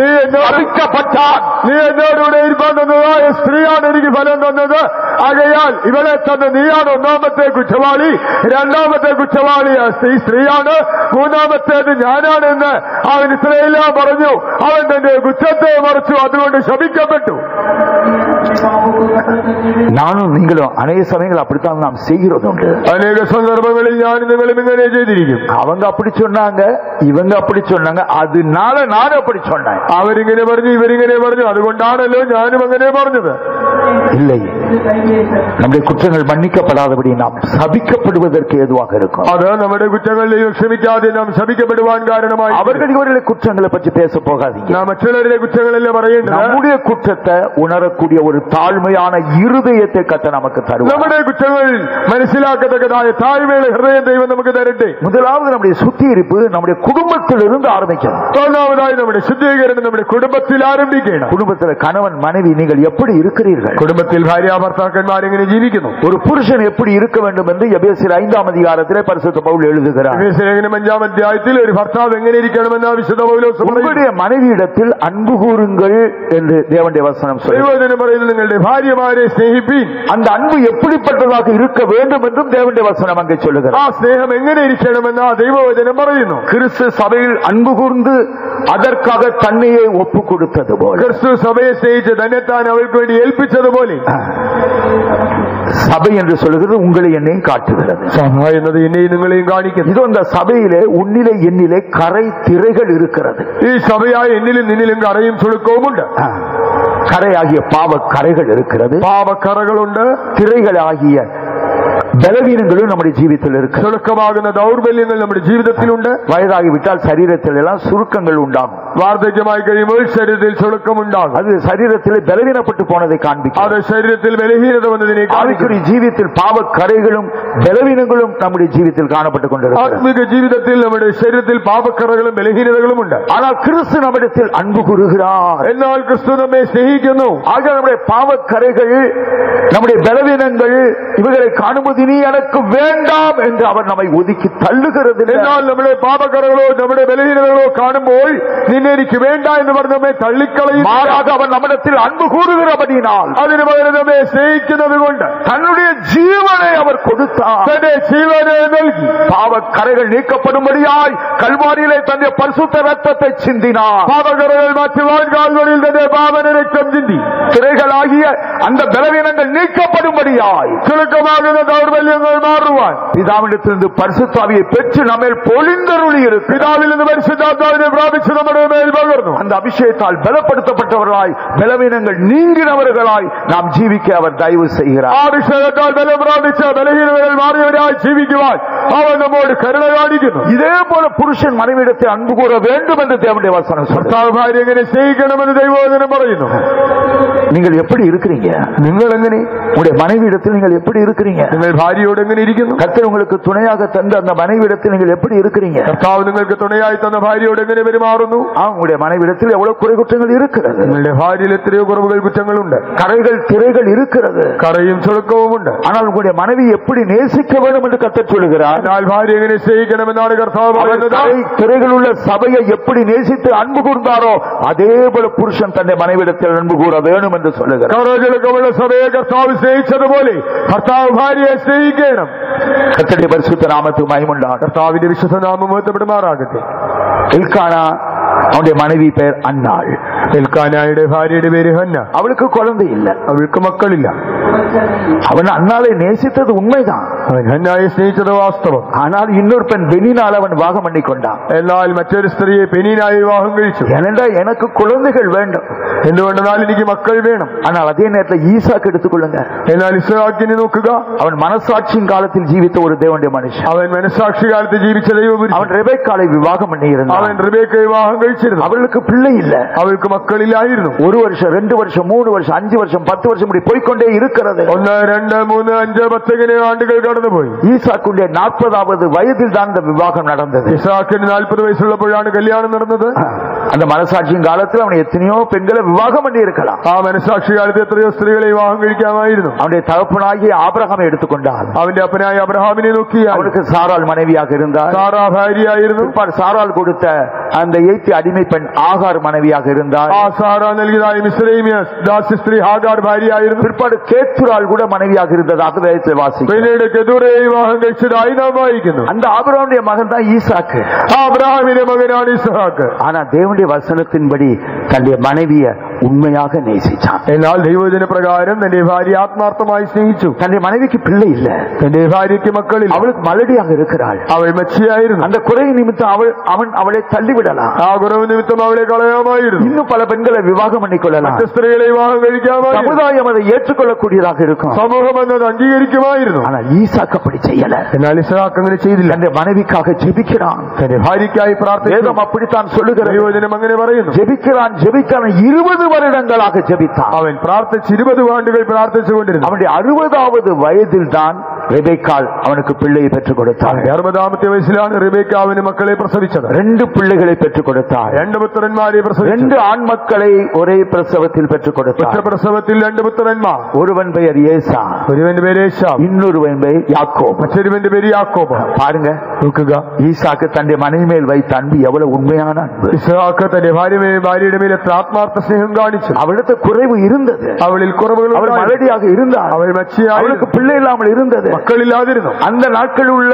அந்த சமுதாயத்தின் நிலவரத்தின்படி தன்னுடைய மனைவியை ஒதுக்கி வைக்கலாம். இன்னும் பல பெண்களை அவன் விவாகம் பண்ணி இருக்கலாம். അന്നത്തെ സമൂഹത്തിന്റെ അവസ്ഥ അനുസരിച്ച് ഭാര്യയെ വേണമെങ്കിൽ മാറ്റിവയ്ക്കാം, മറ്റ് വിവാഹങ്ങൾ കഴിക്കാം. ஆனால் அவன் அப்படி செய்யல. എന്നാൽ ഇവൻ ഇതൊന്നും ചെയ്തില്ല. தன்னுடைய மனைவிக்காக ஜெபிக்கிறான். ഭാര്യയ്ക്കായി പ്രാർത്ഥിച്ചു. தன்னுடைய மனைவி பிள்ளைகளை பெற்றெடுக்கத்தக்கதாக அவருடைய சரீரம் பலப்படுத்தப்பட வேண்டும் என்று ஜெபிக்கிறான். തന്റെ ഭാര്യ മക്കളെ പ്രസവിക്കുവാൻ അവളുടെ ശരീരം ബലപ്പെടുത്തപ്പെടണമെന്ന് പ്രാർത്ഥിച്ചു. கர்த்தர் ஈசாக்கின் மேல் மிகவும் பிரியமாகிறார். കർത്താവ് ഇസ്ഹാക്കിൽ വളരെ പ്രസാദിച്ചു. அவன் ஜெபித்தது போல் அவனுடைய மனைவிக்கு கர்த்தர் பிள்ளைகளை தந்தார். അവൻ പ്രാർത്ഥിച്ചതുപോലെ അവന്റെ ഭാര്യയ്ക്ക് ദൈവ മക്കളെ കൊടുത്തു. சகோதரனே, இன்றைக்கு நீங்கள் எப்படி இருக்கிறீர்கள்? സഹോദരായി നിങ്ങൾ എങ്ങനെയാണ്? கர்த்தர் உங்களுக்கு தந்திருக்கிற மனைவியிடத்தில் பல குறை குற்றங்கள் இருக்கலாம். കർത്താവ് നിങ്ങൾക്ക് തന്ന ഭാര്യയ്ക്ക് പല കുറവുകൾ കണ്ടേക്കാം. ஆனா அவளை அசட்ட பண்ணாதீங்க, എന്നാലും അവളെ നീ അലക്ഷ്യമാക്കരുത്, தள்ளி வைக்காதீங்க. അവളെ മാറ്റിവയ്ക്കരുത്. உங்களுக்கு ஒரு அபிஷேகத்தின் நிறைவு வேண்டுமையானால், നിനക്കൊരു അഭിഷേകത്തിന്റെ നിറവ് വേണമെങ്കിൽ, கர்த்தருடைய வழிக்கு உங்களை ஆயத்தப்படுத்துகிற ஒரு அபிஷேகம் உங்களுக்கு வேண்டுமே ஆனால், എടുക്കുന്ന ഒരു അഭിഷേകം വേണമെങ്കിൽ, உங்களுடைய இருதயமாகிய பாத்திரம் நிரம்பி வழியத்தக்கதாக கர்த்தர் உங்களை அபிஷேகம் பண்ண வேண்டுமே ஆனால், ഹൃദയമാകുന്ന പാത്രം നിറഞ്ഞ് കവിയത്തക്ക നിലയിൽ കർത്താവിന്റെ അഭിഷേകം ചെയ്യണമെങ്കിൽ கர்த்தருடைய வசனத்தின்படி உங்களை சுத்திகரித்துக் கொள்ள, ദൈവവചന പ്രകാരം ശുദ്ധീകരിക്കുക. உங்களுடைய மனைவியின் மேல் கசந்து கொள்ளாதிருங்க. ഭാര്യയുടെ മേൽ കൈപ്പായിരിക്കരുത്. ஏதாவது குறைகுற்றங்கள் காணும்போது அன்போடு கூட கடிந்து கொண்டு புத்தி சொல்லுங்க, ஜெபம் பண்ணுங்க. ഏതെങ്കിലും കുറവുകൾ കുറ്റങ്ങൾ കണ്ടാൽ സ്നേഹപൂർവ്വം ശാസിക്കുക, ബുദ്ധിപദേശം പറയുക, പ്രാർത്ഥിക്കുക. மனைவியை பற்றி வேதம் என்ன சொல்லுகிறது? ഭാര്യയെ കുറിച്ച് ബൈബിൾ എന്ന് പറയും, உன்னுடைய புருஷனானவனுக்கு எல்லா காரியத்திலும் நீ கீழ்ப்படிய வேண்டும். നിന്റെ ഭർത്താവിന് നീ സകലത്തിലും കീഴ്പ്പെടണം. கர்த்தருடைய பரிசுத்த நாமத்துக்கு மகிமை உண்டாகட்டும். കർത്താവിന്റെ വിശുദ്ധ നാമം മഹത്വപ്പെടുമാറാകട്ടെ. கர்த்தருக்கு கீழ்ப்படுகிறது போல உன்னுடைய சொந்த புருஷனுக்கு நீ கீழ்ப்படிய வேணும். കർത്താവിനെന്ന പോലെ സ്വന്തം ഭർത്താക്കന്മാരെ അനുസരിപ്പി. கர்த்தருடைய பரிசுத்த நாமத்துக்கு மகிமை உண்டாகட்டும். കർത്താവിന്റെ വിശുദ്ധ നാമം മഹത്വപ്പെടുമാറാകട്ടെ. தேவனிடத்தில் நம்பிக்கையா இருந்த பரிசுத்த ஸ்திரீகள் இப்படித்தான் கீழ்ப்படிந்து தங்களுடைய புருஷனை ஆண்டவன் என்று சொல்லி அவர்கள் அந்த கீழ்ப்படிதலின் மூலமாய் தங்களை அலங்கரித்தார்கள் என்று பரிசுத்த பேதுரு சொல்லுகிறார். ഇങ്ങനെയല്ലോ ദൈവത്തിൽ പ്രത്യാശ വെച്ചിരുന്നതായ വിശുദ്ധ സ്ത്രീകൾ ഭർത്താക്കന്മാരെ യജമാനനെ എന്ന് വിളിച്ച് അനുസരിച്ച് ഇങ്ങനെ തങ്ങളെ അലങ്കരിച്ചിരുന്നു എന്ന് പത്രോസ് പറയുന്നു. எத்தனை சந்தர்ப்பங்களை உங்களுடைய புருஷனுக்கு நீங்க ஏத்து நின்றுப்பீங்க? എത്ര സന്ദർഭങ്ങളിൽ ഭർത്താവിനോട് എതിർത്ത് നിന്നിട്ടുണ്ട്? கர்த்தருக்கு கீழ்ப்படுகிறது போலதான் உங்களுடைய சொந்த புருஷனுக்கு நீங்க கீழ்ப்படிந்தீங்களா? കർത്താവിനെന്നതുപോലെ സ്വന്തം ഭർത്താക്കന്മാരെ അനുസരിച്ചോ? தேவனுடைய வசனத்தின்படி உங்களை சுத்திகரித்துக் கொள்ள, വചനപ്രകാരം നിങ്ങളെ ശുദ്ധീകരിക്കുക. ஒருவேளை உங்களுடைய கணவர் அவ்வளவு ஞானம் இல்லாம இருக்கலாம். ഒരുപക്ഷെ ഭർത്താവിന് അത്രത്തോളം ജ്ഞാനമില്ലാതിരിക്കാം. ஒரு நல்ல ஒரு சொத்து, ஒரு வீடு இருக்கும், നല്ല സ്വത്തും വീടും കണ്ടേക്കാം. ஏதோ தன்னுடைய சிநேகிதர் சொல்றது கேட்டு அதை விற்க போவார். കൂട്ടുകാർ പറഞ്ഞത് കേട്ടത് വിൽക്കാൻ പോകും. அப்ப நீங்க என்ன செய்யணும்? നിങ്ങൾ എന്ത് ചെയ്യണം? அவர் எதுக்க போக கூடாது. തന്നോട് എതിർക്കരുത്. கர்த்தர் உன்னை அவரை தலையாக உனக்கு தந்திருக்கிறார். കർത്താവ് തന്നെ നിനക്ക് തലയായി തന്നിരിക്കുന്നു. கர்த்தருக்கு கீழ்ப்படுகிறது போல் எல்லாவற்றையும் நீ அவருக்கு கீழ்ப்படிய வேண்டும் என்று கர்த்தர் சொல்லுகிறார். കർത്താവിനെന്ന പോലെ നീ അവന് കീഴ്പ്പെടണമെന്ന് ദൈവം പറഞ്ഞിരിക്കുന്നു. ஆகையால் காரியத்தை அறிய வரும்போது, ആകയാൽ ആ കാര്യം അറിയുമ്പോൾ, ஒரு கப்ல அவருக்கு ஹார்லிக்ஸ் பிடிக்கும்னா ஹார்லிக்ஸ் என்ன அதை கலக்கி எடுத்து கொண்டு போய் അവരെ முதல்ல കുടിക്ക வைங்க. തനിക്ക് ഹോർലിക്സ് ഇഷ്ടമാണെന്ന് മനസ്സിലാക്കിയാൽ ഒരു കപ്പിൽ ഹോർലിക്സ് എടുത്ത് തനിക്ക് കൊണ്ടുപോയി കൊടുക്കുക. കുടിക്ക மட்டும் அமைதியா இருங்க. താൻ അത് കുടിച്ച് തീരുന്നവരെ മിണ്ടാതിരിക്കുക. കുടിച്ച പിற்பாடு കുടിച്ചു കഴിഞ്ഞിട്ട് பாருங்க, நம்ம இப்ப இந்த வீட்டை விற்க வேண்டாம். നോക്കണമേ, നമ്മളിപ്പോൾ ആ വീട് വിൽക്കരുത്. சொத்தை நம்ம வித்தா திரும்ப வாங்குறது கஷ்டம். ആ സ്വത്ത് വിറ്റാൽ പിന്നെ വാങ്ങുന്നത് ബുദ്ധിമുട്ടാണ്. 3 பிள்ளைகள் இருக்கு. നമുക്ക് 3 മക്കളുണ്ട്. பின்னாட்கள் அவர்களுக்கு அது பிரயோஜனமாயிருக்கும். അവർക്ക് ഭാവിയിൽ പ്രയോജനപ്പെടേണ്ടതാണ്. அவங்க சொன்னாங்க, இவங்க சொன்னாங்க கேட்டு வீட்டை விற்காதீங்க. ദയവായി അവർ പറഞ്ഞു എന്നൊക്കെ പറഞ്ഞു നീ വീട് വിൽക്കരുത്. அதான் முடியாது, அப்படிதான் விற்பேன். ഞാനത് വിൽക്കും. அமைதியா வந்துருங்க, മിണ്ടാതെ വരിക. கொஞ்ச நேரம் கழிச்ச பிற்பாடு, അല്പസമയം കഴിഞ്ഞിട്ട്, கொஞ்ச நேரம் ஜெபித்த பிற்பாடு, കുറെ പ്രാർത്ഥിച്ചിട്ട് திரும்பி நல்ல காஃபி ஸ்ட்ராங்கா போட்டு கொண்டு போங்க. വീണ്ടും നല്ലൊരു സ്ട്രോങ് കോഫിയും കൊണ്ട് ചെല്ലുക. கொண்டு போய் குடிக்க கொடுங்க. കൊണ്ടുപോയി കുടിക്കാൻ കൊടുക്കുക. குடிச்சுக்கிட்டு இருக்கும் போதே பேசாதீங்க. കുടിക്കുമ്പോൾ സംസാരിക്കരുത്. அமைதியா இருங்க, മിണ്ടാതിരിക്കുക. குடிச்சு முடிச்ச உடனே அந்த டம்ளரை கையில வாங்கிட்டு, കുടിച്ചു കഴിഞ്ഞിട്ട് ആ ഗ്ലാസ് കയ്യിൽ വാങ്ങുക. தயவு செய்து நான் சொல்றதை கேளுங்க. ദയവായി ഞാൻ പറയുന്നത് நம்ம பிள்ளைகளுடைய எதிர்காலத்துக்கு அந்த வீடு, அந்த சொத்து இப்ப இருக்க வேண்டியது அவசியம். മക്കൾ இப்ப வித்துட்டா அது பிற்பாடு நம்மளால ஒண்ணும் செய்ய முடியாது. മക്കളുടെ ഭാവിക്ക് ആ സ്വത്ത് വീട് വേണം. അത് വിറ്റ് കഴിഞ്ഞാൽ പിന്നെ ഒന്നും ചെയ്യാൻ പറ്റുകയില്ലല്ലോ. இப்ப இருக்கிற நிலவரத்தை எப்படியாவது நம்ம அதை சமாளித்துக் கொள்ளலாம். ഇപ്പോഴത്തെ അവസ്ഥ നമുക്ക് എങ്ങനെയെങ്കിലും പരിഹരിക്കാം. அதெல்லாம் முடியாதுடி, நான் விற்கத்தான் செய்வேன். അതൊന്നും പറ്റത്തില്ല, ഞാനത് വിൽക്കും. அமைதியா வந்துருங்க, മിണ്ടാതെ വരിക. திரும்ப வந்து கொஞ்ச நேரம் உட்கார்ந்து ஜெபம் பண்ணுங்க. വീണ്ടും വന്ന് കുറെ നേരം പ്രാർത്ഥിക്കുക. இப்ப ஏதாவது டீ ஏதாவது ஸ்ட்ராங்கா எடுத்து கொண்டு போங்க. ഇപ്പോൾ നല്ല സ്ട്രോങ് ആയ ഒരു ചായ കൊണ്ടുപോവുക. கொண்டு போய் குடிக்க கொடுங்க. കുടിക്കാൻ കൊടുക്കുക. குடிச்சு முடிச்ச பிறகு 3rd டைம் இதை சொல்லுங்க. കുടിച്ചു കഴിഞ്ഞിട്ട് 3ാമത്, அதெல்லாம் முடியாது, அப்படிதான் செய்வேன், ഞാൻ അങ്ങനെ ചെയ്യൂ. அமைதியா வந்துருங்க, മിണ്ടാതെ വരിക. இது நம்ம கர்த்தர் பார்த்துக்கிடுவார். ഇനി കർത്താവ് നോക്കിക്കൊള്ളു. நீ அமைதியாயிரு, கர்த்தர் பார்த்துக் கொள்ளுவார். നീ മിണ്ടാതിരിക്കുക, യഹോവ നോക്കിക്കൊള്ളു. அந்த வீட்டை அவரால் விற்க முடியாது. ആ വീട് വിൽക്കാൻ ദൈവം അനുവദിക്കില്ല. கர்த்தருடைய வசனத்தின்படி 3 முறை போய் நீ பேசி பார்த்துட்ட. ദൈവത്തിന്റെ പ്രകാരം നീ 3 പ്രാവശ്യം പോയി സംസാരിച്ചു. தாழ்மையாக நீ பேசி பார்த்து விட்டாய். താഴ്മയോടെ സംസാരിച്ചു. கர்த்தர் உன்னுடைய புருஷனுக்கு கொடுக்க வேண்டிய கனத்தை கொடுக்க முடியாது சொன்னபடினால் அதை நீ கொடுத்து விட்டாய். ഭർത്താവിന് കൊടുക്കേണ്ടതായി ബഹുമാനം കൊടുക്കുവാൻ പറഞ്ഞതുകൊണ്ട് നീ അത് ചെയ്തു. ஆகினால் கர்த்தர் இப்பொழுது உன்னுடைய பட்சம். ആകയാൽ ഇപ്പോൾ കർത്താവ് அவரை வீட்டை விற்க முடியாது, ആ വീട് വിൽക്കാൻ അനുവദിക്കില്ല. செய்ய போகும்போது கர்த்தரை தடுப்பார். അത് ചെയ്യാൻ പോകുമ്പോൾ കർത്താവ് തടയും. அன்றைக்கு அந்த பிழையாம் கழுதின் மேல் ஏறி இஸ்ரவேல் ஜனங்களை சபிக்கும்படியாய் புறப்பட்டு போனபோது, അന്ന് ബലിയാം കഴുതപ്പുറത്തുകാർ ഇസ്രായേൽ മക്കളെ ശപിക്കുവാൻ പോയപ്പോൾ தூதன் குடிமையின பட்டயத்தோடு நின்று கொண்டிருந்தார். ദൂതൻ വലിയ വാളുമായി എതിർത്തിരുന്നു. அதே போல கர்த்தர் உனக்காக யுத்தம் பண்ணும்படியாய் ஆண்டவர் நிற்பார். അതുപോലെ നിനക്ക് യുദ്ധം ചെയ്യുവാൻ കർത്താവ് എഴുന്നേറ്റ് വരും. ஆனால் அநேக சமயங்கள் நம்ம என்ன செஞ்சிடறோம்? എന്നാൽ അനേക സമയങ്ങളിൽ നമ്മൾ ചെയ്യുന്നത്, நம்முடைய ஹஸ்பண்ட் கிட்ட நம்ம சண்டை போட்டுட்டு பிள்ளைகளையும் கூட்டிட்டு நம்ம அம்மா வீட்டுக்கு போயிடும். കർത്താവിനോട് വഴക്കിട്ട് മക്കളെയും കൂട്ടിക്കൊണ്ട് അമ്മയുടെ വീട്ടിലേക്ക് പോകും. கர்த்தர் ஒண்ணு கூட வரமாட்டாரு. കർത്താവ് നിന്റെ കൂടെ വരികയില്ല. கர்த்தருடைய வசனத்தின்படிதான் கிரியை செய்வார். കർത്താവ് എന്റെ വചനപ്രകാരം മാത്രമേ പ്രവർത്തിക്കൂ. தேவனுடைய வசனம் மனைவி இப்படி இருக்க வேணும் என்று கர்த்தருடைய வசனம் சொல்லுகிறது. அதன்படி நம்மை சுத்திகரிக்க வேணும். ഭാര്യ എങ്ങനെ ഇരിക്കണമെന്ന് ദൈവവചനം പറയുന്നത് കൊണ്ട് അങ്ങനെ തന്നെ അവൾ തന്നെ ശുദ്ധീകരിക്കണം. பிள்ளைகளை கர்த்தர் ஆசீர்வதிக்கும்படியாக, മക്കളെ കർത്താവ് അനുഗ്രഹിക്കും, அபிஷேகம் பண்ணும்படியாக, അഭിഷേകം ചെയ്യേണ്ടതിന് அவர்கள் தங்களுடைய பெற்றோருக்கு எல்லாவற்றிலே கீழ்ப்படிந்திருக்கிறார். അവർ തങ്ങളുടെ മാതാപിതാക്കൾക്ക് എല്ലാത്തിലും അനുസരിക്കണം. கர்த்தருடைய பரிசுத்த நாமத்துக்கு மகிமை உண்டாகட்டும். കർത്താവിന്റെ വിശുദ്ധ നാമത്തിന് മഹത്വം ഉണ്ടാകട്ടെ. எபேசியர் 6:1 வாசிக்கும் போது இப்படி கீழ்ப்படுகிறது நியாயம் என்று எழுதப்பட்டிருக்கிறது. എഫേസ്യർ 6:1 വായിക്കുമ്പോൾ ഇങ്ങനെ അനുസരിക്കുന്നത് ന്യായമല്ലോ എന്ന് കാണാം. கொலோசியர் 3-ാം அதிகாரம் 20-ாம் வசனத்தை எடுத்து வாசிக்கும் போது உடைய பெற்றாருக்கு எல்லா காரியத்திலையும் கீழ்ப்படியுங்கள், இது கர்த்தருக்கு பிரியம் என்று எழுதப்பட்டிருக்கிறது. കൊലോസ്യർ 3:20 വായിക്കുമ്പോൾ നിങ്ങളുടെ അമ്മയപ്പന്മാരെല്ലാത്തിലും അനുസരിപ്പിൻ, ഇത് ദൈവത്തിന് ഇഷ്ടമെന്ന് കാണുന്നുണ്ട്. கர்த்தருடைய பரிசுத்த நாமத்துக்கு மகிமை உண்டாகட்டும். കർത്താവിന്റെ വിശുദ്ധ നാമം മഹത്വപ്പെടുമാറാകട്ടെ. வாலிப சகோதரனே சகோதரி, യുവാവേ യുവതി, கர்த்தருடைய பின்னாட்களை கர்த்தர் ஆசீர்வதிக்க வேண்டுமையானார். നിന്നെ ഭാവി കാലം ദൈവം അനുഗ്രഹിക്കണം. உன்னை அபிஷேகம் பண்ணி எல்லா தீங்குகளுக்கு உன்னை விலக்கி பாதுகாக்க வேண்டுமையானார். കർത്താവിനെ അഭിഷേകം ചെയ്ത് സകല ദോഷത്തിൽ നിന്ന് വിടുവിച്ച് സൂക്ഷിക്കണമെങ്കിൽ அன்றைக்கு யோசேப்பை எகிப்து தேசத்தில் உயர்த்தினவர், അന്ന് യോസേഫിനെ മിസ്രയീമിൽ ഉയർത്തിയവൻ, அன்றைக்கு தானியேலை பாபிலோன் தேசத்தில் உயர்த்தினவர், അന്ന് ദാനിയേലിനെ ബാബിലോണിൽ ഉയർത്തിയവൻ, இன்றைக்கு உன்னை உயர்த்த வேண்டுமையானார். എന്നോ നിന്നെ ഉയർത്തണമെങ്കിൽ, கர்த்தருடைய அபிஷேகம் பண்ண வேண்டுமையானார், കർത്താവിനെ അഭിഷേകം ചെയ്യണമെങ്കിൽ உன்னுடைய பெற்றோருக்கு நீ கீழ்ப்படிவாயாக. മാതാപിതാക്കളെ അനുസരിക്കുക. இது தேவனுடைய பார்வையில் நியாயமான ஒரு காரியம். ഇത് ദൈവദൃഷ്ടിയിൽ ന്യായമായത്. இது கர்த்தருடைய கண்களில் பிரியமான ஒரு, ഇത് ദൈവത്തിന് പ്രസാദം. இப்படி உங்களை நீங்கள் சுத்திகரித்துக் கொள்ளும் போது சிவந்த மேனி உங்களுக்கு உண்டாகும். എങ്ങനെ നിങ്ങളെ ശുദ്ധീകരിക്കുമ്പോൾ പവിഴ നിറമുണ്ടാകും. உங்களுடைய வயதான தாய் தகப்பன் നിങ്ങളുടെ വാർദ്ധക്യത്തിലുള്ള മാതാപിതാക്കൾ நீங்கள் அவரை எப்படி நடத்துகிறீர்கள்? നിങ്ങൾ അവരെ എങ്ങനെ നടത്തുന്നു? நீதிமொழிகள் 23ஆம் அதிகாரம் 22ஆம் வசனத்தை நாம் வாசிக்கும்போது, സദൃശവാക്യം 23:22 വായിക്കുമ്പോൾ, உன்னுடைய தாய் தகப்பன் வயது சென்றவள் ஆகும்போது அவர்களை அசட்டை செய்யாதே என்று எழுதப்பட்டிருக்கு. നിന്റെ മാതാപിതാക്കൾക്ക് പ്രായമേറുമ്പോൾ നീ അവരെ അലക്ഷ്യമാക്കരുത്. இன்றைக்கு உங்களுடைய வயதான தாய் தகப்பனை நீங்கள் அசட்டை செய்கிறீர்கள். നിങ്ങളുടെ പ്രായമായ മാതാപിതാക്കളെ നിങ്ങൾ അലക്ഷ്യമാക്കുന്നുണ്ടോ? உங்களுக்கு இருக்கிறதை கொடுத்து அவர்களை பராமரிக்காதபடி அவர்களை பசியினால் விட்டு விடுகிறீர்களோ? നിങ്ങൾക്കുള്ളതോ നൽകി അവരെ പോഷിപ്പിക്കാതെ അവരെ വിശപ്പിൽ വിട്ടുകളയുന്നുവോ? அவருடைய தேவைகளை சந்திக்க மனதில்லாது இருக்கிறீர்களோ? അവരുടെ ആവശ്യങ്ങളെ നിറവേറ്റുവാൻ മനസ്സില്ലാതിരിക്കുന്നു. அதெல்லாம் தேவனுடைய வசனத்தின்படி பாவம்.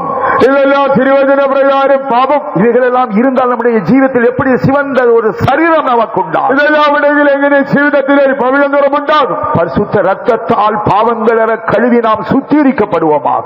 വിശുദ്ധ രക്തത്താൽ പാപങ്ങൾ പോക്കി ശുദ്ധീകരിക്കപ്പെടാം. அந்த சுத்திகரிப்பு முதலாவது நம்முடைய வீட்டில் ஆரம்பிப்பதாக. ആ ശുദ്ധീകരണം ആദ്യമേ നമ്മുടെ കുടുംബത്തിൽ ആരംഭിക്കട്ടെ. அப்பொழுது கர்த்தர் உன்னை சந்தோஷத்தோடு கூட நோக்கி பார்ப்பார். അപ്പോൾ കർത്താവിനെ സന്തോഷത്തോടെ നോക്കും. நம்முடைய பரிசுத்த ரத்தத்தால் உன்னை பாவங்கள கழுவி சுத்திகரிப்பார். വിശുദ്ധ രക്തത്താൽ പാപങ്ങൾ പോക്കി നിന്നെ ശുദ്ധീകരിക്കും. உன்னுடைய உள்ளான மனுஷனில் சிவந்த நிறம் உண்டாகும். നിന്നകത്തെ മനുഷ്യന് ചുവപ്പ് നിറമുണ്ടാകും. கர்த்தருடைய பாவ மன்னிப்பு அங்கே உண்டாயிருக்கிறபடி കർത്താവിന്റെ പാപമോചനം അവിടെ ഉള്ളതുകൊണ്ട് கர்த்தருடைய பார்வையில் சிவந்த நிறமாக நீ உள்ளான மனுஷனில் காணப்படும். കർത്താവിന്റെ നോട്ടത്തിൽ അകത്തെ മനുഷ്യന് പവിഴ നിറമുള്ളവനായിത്തീരും. கர்த்தருடைய பரிசுத்த நாமத்துக்கு மகிமை உண்டாகட்டும். കർത്താവിന്റെ വിശുദ്ധ നാമം പെടുമാറാകട്ടെ. ஒரு நிமிஷம் அதுக்காக ஜெபிக்கலாமா? ഒരു നിമിഷം അതിനായി പ്രാർത്ഥിക്കാമോ? கூட்டம் முடியும் போது அபிஷேகம் பெறாதவங்களை கர்த்தர் அபிஷேகம் பண்ண போகிறார். യോഗം തീരുമ്പോൾ അഭിഷേകം പ്രാപിക്കാത്തവരെ കർത്താവ് அபிஷேகத்தின் நிறைவில்லாதபடி காணப்பட்டுக் கொண்டிருக்கிற உன்னை கர்த்தர் தன்னுடைய அபிஷேகத்தின் நிறைவினால் நிரப்ப போகிறார். ആത്മനിറവില്ലാതിരിക്കുന്ന നിന്നെ കർത്താവ് തന്റെ അഭിഷേകത്തിന്റെ നിറവിനാൽ നിറയ്ക്കും. இதோ புதிய இருதயத்தோடு கூட நீ திரும்பி போக போகிறார். ഒരു പുതിയ ഹൃദയത്തോടെ നീ മടങ്ങിപ്പോകും. அதற்காக முதலாவது சிவந்த நிறம் நமக்கு உண்டாக வேணும். അതിനായി നമുക്ക് ഒന്നാമത് പവിഴ നിറമുണ്ടാകട്ടെ. ஒரு நிமிஷம் நம்முடைய கண்களை மூடுவோமா? ഒരു നിമിഷം കണ്ണുകളെ അടയ്ക്കാം. ஆண்டவர் துக்கப்படுகிற வேதனைப்படுகிற காரியங்கள் ஏதாவது நம்முடைய ஜீவிதத்தில் உண்டோ? കർത്താവിനെ ദുഃഖിപ്പിക്കുന്ന വേദനിപ്പിക്കുന്നത് എന്തെങ്കിലും ജീവിതത്തിലുണ്ടോ? நம்முடைய குடும்பத்தில் நம்முடைய ஜீவியம் எப்படி இருக்கிறது? നമ്മുടെ കുടുംബത്തിലെ ജീവിതം എങ്ങനെ? நம்முடைய மனைவி புருஷன் பிள்ளைகள் மத்தியில் நாம் எப்படி இருக்கிறோம்? ഭാര്യ ഭർത്താക്കന്മാർ മക്കളുടെ എല്ലാം എങ്ങനെ? வயது சென்ற பெற்றோருடைய மத்தியிலே நாம் எப்படி இருக்கிறோம்? പ്രായമായ മാതാപിതാക്കളോട് എങ്ങനെ? ஓ, கர்த்தர் நம்மை குற்றப்படுத்துவாரோ? കർത്താവ് നമ്മെ കുറ്റപ്പെടുത്തുമോ? கர்த்தருக்கு அது வேதனை கொடுக்கக்கூடிய காரியமாய் இருந்து கொண்டிருக்கிறதோ? അത് ദൈവത്തെ വേദനിപ്പിക്കുന്നതായി കാണപ്പെടുമോ? கர்த்தர் உன்னோடு கூட பேசுகிறார். കർത്താവ് നിന്നോട് സംസാരിക്കുന്നു. என் மகனே மகளே, എന്റെ മകനെ മകളെ, அங்கே பரிசுத்த ரத்தத்தால் உன்னை கழுவி சுத்திகரிக்கும்படியாய் கடந்து வந்திருக்கிறேன். ഞാൻ നിന്നെ വിശുദ്ധ രക്തത്താൽ ശുദ്ധീകരിക്കുവാനായി വന്നിരിക്കുന്നു. நான் உன்னை அபிஷேகம் பண்ண வேண்டும் என்று கர்த்தர் சொல்லுகிறார். എന്നെ ഞാൻ നിന്നെ അഭിഷേകം ചെയ്യണമെന്ന് കർത്താവ് പറഞ്ഞു. அதற்காக இந்த ரத்தத்தால் கழுவப்படுவாயாக. അത് വിശുദ്ധ രക്തത്താൽ കഴുകപ്പെടാം. நீ மெய் மனஸ்தாபத்தோடு கூட യഥാർത്ഥമായ குற்றங்களை ஒத்துக்கொண்டு കുറ്റങ്ങളെ സംബന്ധിച്ച് ஆண்டவரே எனக்கு மன்னியும் என்று என்னை பார்த்து நீ சொல்லுவாயானா? എന്നോട് ക്ഷമിക്കണമെന്ന് എന്നോട് പറഞ്ഞാൽ உன்னுடைய பரிசுத்த சிவந்த ரத்தம் உன்னை கழுவி சுத்திகரிக்கும் என்று എന്റെ പാപനമായി ചുവന്ന രക്തത്തിന് ശുദ്ധീകരിക്കുമെന്ന്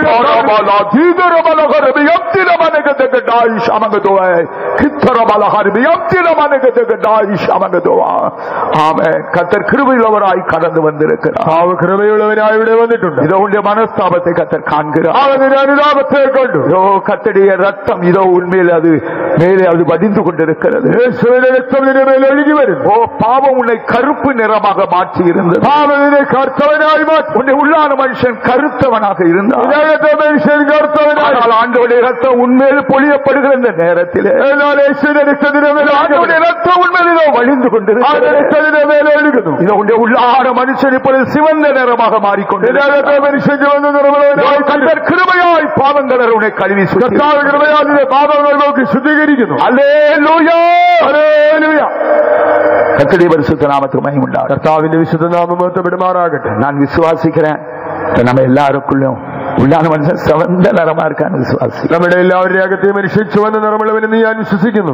எல்லாரையும் ஆண்டவர் தன்னுடைய பரிசுத்த ரத்தத்தால் கிருபையாய் கழுவி இருக்கிறார் என்பது விசுவாசி. എല്ലാവരെയും കർത്താവ് തന്റെ വിശുദ്ധ രക്തത്താൽ കൃപയാൽ കഴുകിയെന്ന് ഞാൻ വിശ്വസിക്കുന്നു. இரண்டாவது அழகிய கண்கள் வேண்டும். രണ്ടാമതായി മനോഹരമായ കണ്ണുകൾ. அந்த அழகிய கண்கள் எதை குறிக்கிறது? ഈ മനോഹരമായ കണ്ണുകൾ എന്തിനെ കാണിക്കുന്നു? ஒரு விதத்தில் யோபு 31ஆம் அதிகாரம் 1ஆம் வசனத்தை நான் வாசிக்கும் போது, ഒരു വിധത്തിൽ നോക്കിയാൽ യോബ് 31-ന്റെ 1-ാം വാക്യം വായിച്ചാൽ, என் கண்களோட ஒரு கன்னிகையின் மேல் நினைவு എന്റെ കണ്ണുകളോട് ഉടമ്പടിക്ക പണിന ഞാൻ എന്റെ കണ്ണുകളുമായി ഞാൻ ഒരു നിയമം ചെയ്തിരിക്കുന്നു.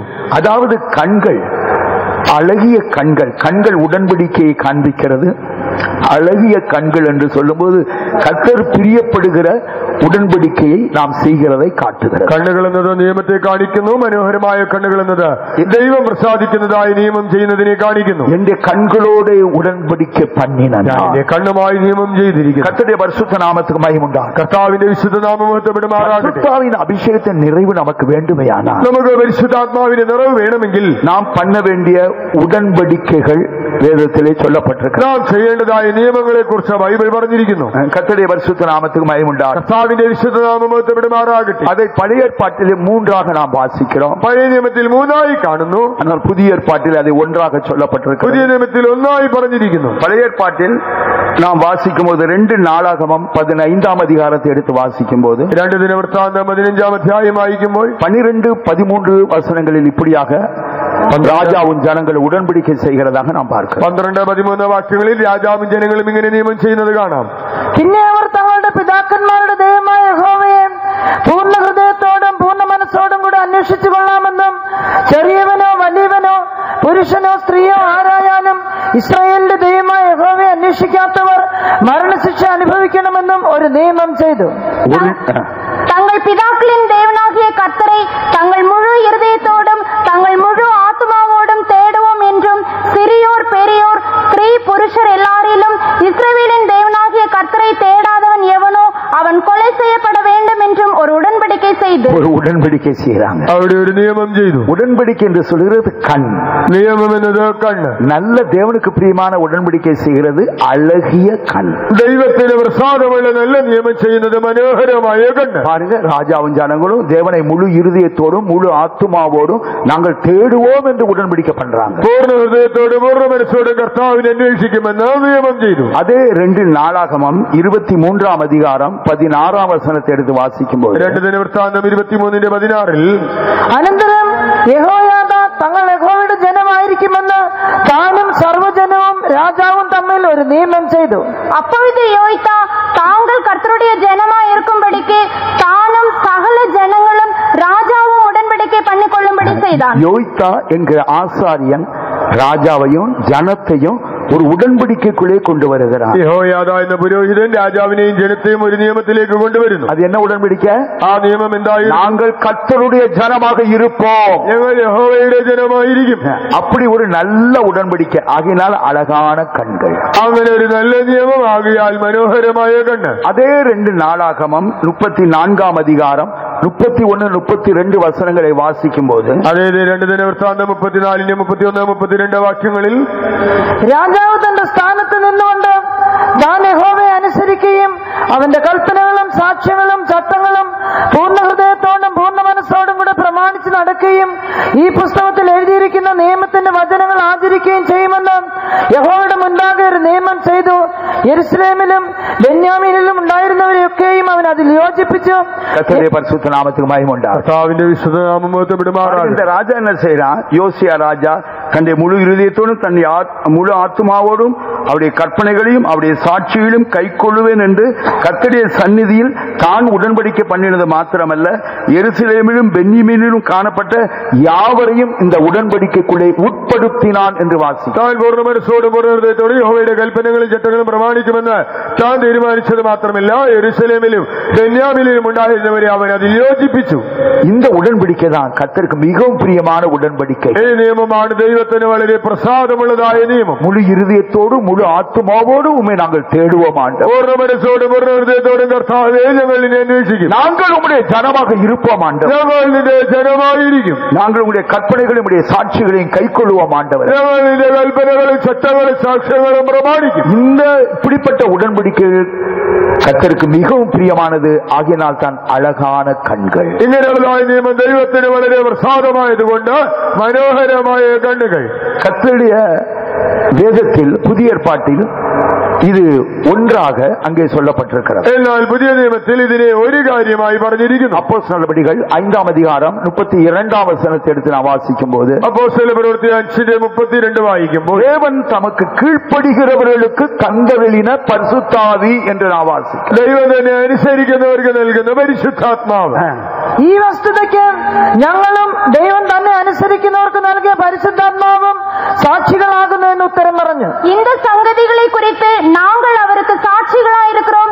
தேவன் தமக்கு கீழ்ப்படுகிறவர்களுக்கு தந்தருளின பரிசுத்தாவி. தேவன் தமக்கு கீழ்ப்படுகிறவர்களுக்கு தந்தருளின பரிசுத்தாவி. ദൈവം തന്നെ അനുസരിക്കുന്നവർക്ക് നൽകിയ പരിശുദ്ധാത്മാവ്. ஆம், அவருடைய வசனத்துக்கு கீழ்ப்படிவேன். അതെ, തന്റെ വചനത്തെ അനുസരിക്കും. ஆம், ஆவியானவருடைய வழி நடத்துதலுக்கு முற்றிலுமாய் நான் கீழ்ப்படிவேன். ആത്മാവിനെ വഴി നടത്തുന്നതിന് പൂർണ്ണമായി അനുസരിക്കും. எங்கு இப்படி யார் யார் தங்களை மனப்பூர்வமாக ஒப்புக் கொடுக்கிறார்களோ அவர்களுக்கு அழகிய கண்கள் உண்டாகிறது. ആരെല്ലാം ഇങ്ങനെ നിങ്ങളെ പൂർണ്ണ മനസ്സോടെ ഏൽപ്പിക്കുന്നുവോ അവർക്ക് മനോഹരമായ കണ്ണുകൾ ഉണ്ടാകും. ஒருவேளை உடைய புறம்பான மனுஷனில் உடைய கண்கள் கூச்ச பார்வையுடையதாக இருக்கலாம். ഒരു പക്ഷേ അതിന്റെ പുറമേയുള്ളതായ മനുഷ്യന് നിന്റെ ശരീരത്തിലെ കണ്ണുകൾ വലിയ കാഴ്ചയുള്ളതാകാം. கண் பார்வை சரியில்லாமல் இருக்கலாம், கண் பார்வை குறைவுள்ளதாக இருக்கலாம். കാഴ്ച ശക്തി കുറവുള്ളതായിരിക്കാം. ஆனால் உடைய உள்ளான மனுஷனில் എന്നാൽ ഇതിനകത്തെ മനുഷ്യൻ நான் கர்த்தருடைய வார்த்தைக்கு கீழ்ப்படிவேன். ഞാൻ ദൈവവചനം അനുസരിക്കും. ஆவியானவருடைய வழி நடத்துதலுக்கு நான் கீழ்ப்படிவேன். ആത്മാവിനെ നടത്തിപ്പ് അനുസരിക്കും. என்று இப்படி ஒரு உடன்படிக்கை பண்ணும்போது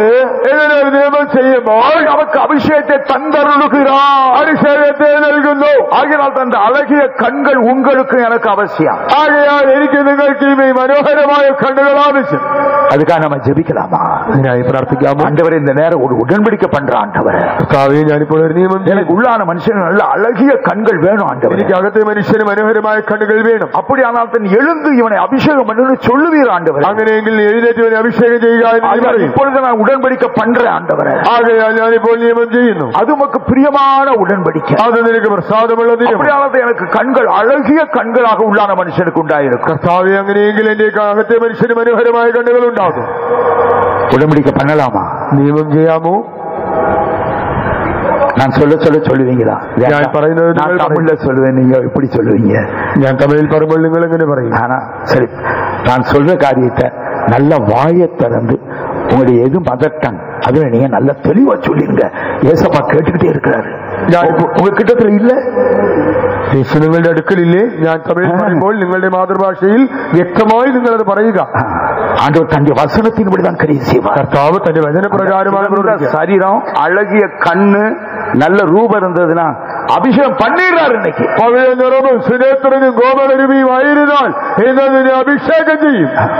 நம்முடைய வாயை திறந்து வைக்கப்படாதீங்க. നിങ്ങൾ ലജ്ജിക്കേണ്ട വായി തുറന്ന് പറയുക. கர்த்தர் உனக்கும்பாக நின்று கொண்டிருக்கிறார். കർത്താവിതാ നിന്നെ മുൻപിൽ നിൽക്കുന്നുണ്ട്. கர்த்தரை பார்த்து இந்த உடன்படிக்கை நீ செய்வாயா? കർത്താവിനോട് ഇങ്ങനെ നിയമം ചെയ്യുക. ஆண்டவரே, കർത്താവേ, உம்முடைய வசனத்துக்கும் നിന്റെ വചനത്തിനും உம்முடைய ஆவியானவருடைய வழி நடத்துதலுக்கும் നിന്റെ ആത്മാവിന്റെ വഴി നടത്തിപ്പിനും கீழ்ப்படிய என்னை மனப்பூர்வமாய் ஒப்புக் கொடுக்கிறேன். ஆண்டவரே, അനുസരിക്കുവാൻ എന്നെ ഹൃദയപൂർവ്വം സമർപ്പിക്കുന്ന കർത്താവേ, கொடுக்கிற எனக்கு நீங்க தான் உதவி செய்யணும். ஆண்டவரே, കർത്താവേ, സമർപ്പിക്കുന്ന എന്നെ നീ മാത്രമേ സഹായിക്കാനുള്ളൂ. ஆண்டவரை ஒப்புக் கொடுக்கிறது என்னுடைய பகுதி. ஆண்டவரே, കർത്താവേ, ഇങ്ങനെ സമർപ്പിക്കുക എന്റെ ഭാഗം. ஆனால் ஒப்புக் கொடுத்தது போல நான் காணப்படும்படியாய் உதவி செய்வது உம்முடைய காரியம். ஆண்டவரே, കർത്താവേ, എന്നാൽ ഞാൻ സമർപ്പിച്ചതുപോലെ ജീവിക്കുവാൻ സഹായിക്കുന്നത് നിന്റെ കാര്യം. ஆக நான் ஒப்புக் கொடுப்போமாக. ആകയാൽ സമർപ്പിക്കാം. ஆண்டவருடைய வசனத்தின்படி ஜீவிக்க என்னை ஒப்புக் கொடுக்க தைரியமா சொல்லுங்க. കർത്താവിന്റെ വചനപ്രകാരം ജീവിക്കുവാൻ എന്നെ സമർപ്പിക്കുന്നത് ധൈര്യത്തോടെ പറയാം. அபிஷேகம் பண்ணும்போது ஆவியானவரால் வழி நடத்தப்படுவதற்கு நான் ஒப்புக் கொடுக்கிறேன், கீழ்ப்படிவேன் என்று சொல்லி ஒப்புக் கொடுக்கிறேன். അഭിഷേകം ചെയ്യുമ്പോൾ ആത്മാവിനാൽ നടത്തപ്പെടുവാൻ ഞാൻ അനുസരിച്ച് എന്നെ സമർപ്പിക്കുന്നെന്ന് പറയാം.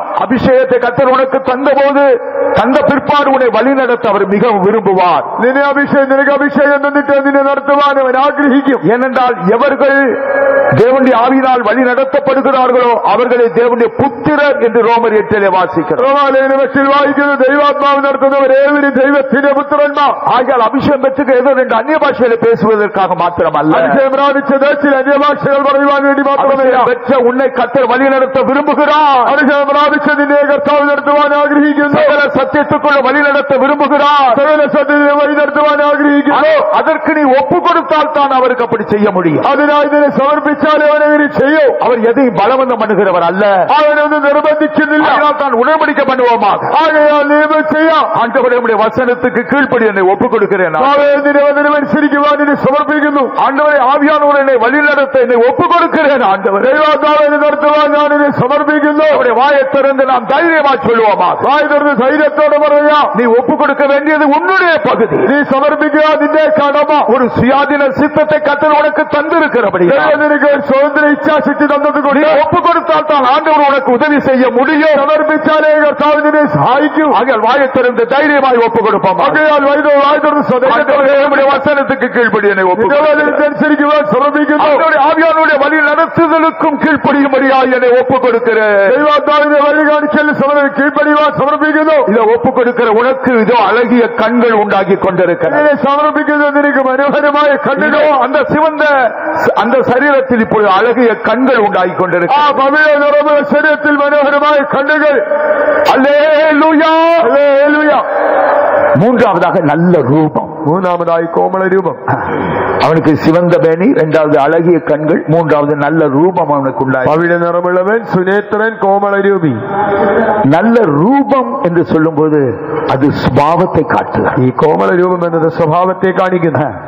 பரிசுத்தாவின் அபிஷேகத்தை பெற்றுக்கொள்ள விரும்புகிற நாம் நல்ல சுபாவங்களுக்காக, அப்படி தெய்வீக சுபாவங்களுக்காக, அப்படி வரிகளை காணப்பட வேண்டும் என்கிற வாஞ்சைக்காக അഭിഷേകത്തെ പെற்றுകൊള്ളാൻ നാം വിരുമ്പുകയാണ്. അഭിഷേകം പ്രാപിക്കുവാൻ ആഗ്രഹിക്കുന്ന നമ്മൾ ദൈവികമായ തന്റെ ദിവ്യ സ്വഭാവങ്ങൾക്കായി, കർത്താവിന്റെ വരവിൽ കാണപ്പെടുവാൻ ആവശ്യമായ സ്വഭാവങ്ങൾക്കായി ആഗ്രഹിക്കണം. ஆனால் சிலர் இந்த மாயவத்துக்காரனாகிய சீமோனை போல அவர்கள் இந்த வரங்கள் இவைகளுக்காக அபிஷேகத்தை விரும்புகிறாங்க. എന്നാൽ ചിലർ ആഭിചാരക്കാരനായ ശിമോനെ പോലെ അവർ ഇങ്ങനെയുള്ളതായ കാര്യങ്ങൾക്കായി അഭിഷേകം പ്രാപിക്കുവാൻ ആഗ്രഹിക്കുന്നു. அவன் ஒரு மாயவத்துக்காரனாக இருந்தான். അവനൊരു മന്ത്രവാദിയായിരുന്നു. சமாரியாவிலே பிலிப்புவின் மூலமாய் அந்த சுவிசேஷன் மூலமாய் ஒரு எழுப்புதல் உண்டான போது இவனும் அங்கே ரட்சிக்கப்பட்டான், ஞானஸ்நானம் பெற்றுக் கொண்டான். ശമരിയിൽ ആ ഫിലിപ്പോസിലൂടെ ഒരു ഉണർവുണ്ടായപ്പോൾ ഇവനും രക്ഷിക്കപ്പെട്ടു, സ്നാനപ്പെട്ടു. இதோ பேதுரும் யோவானும் அங்கே அனுப்பப்படுகிறார்கள். പത്രോസിനെയും യോഹന്നാനെയും അവിടേക്ക് അയച്ചു.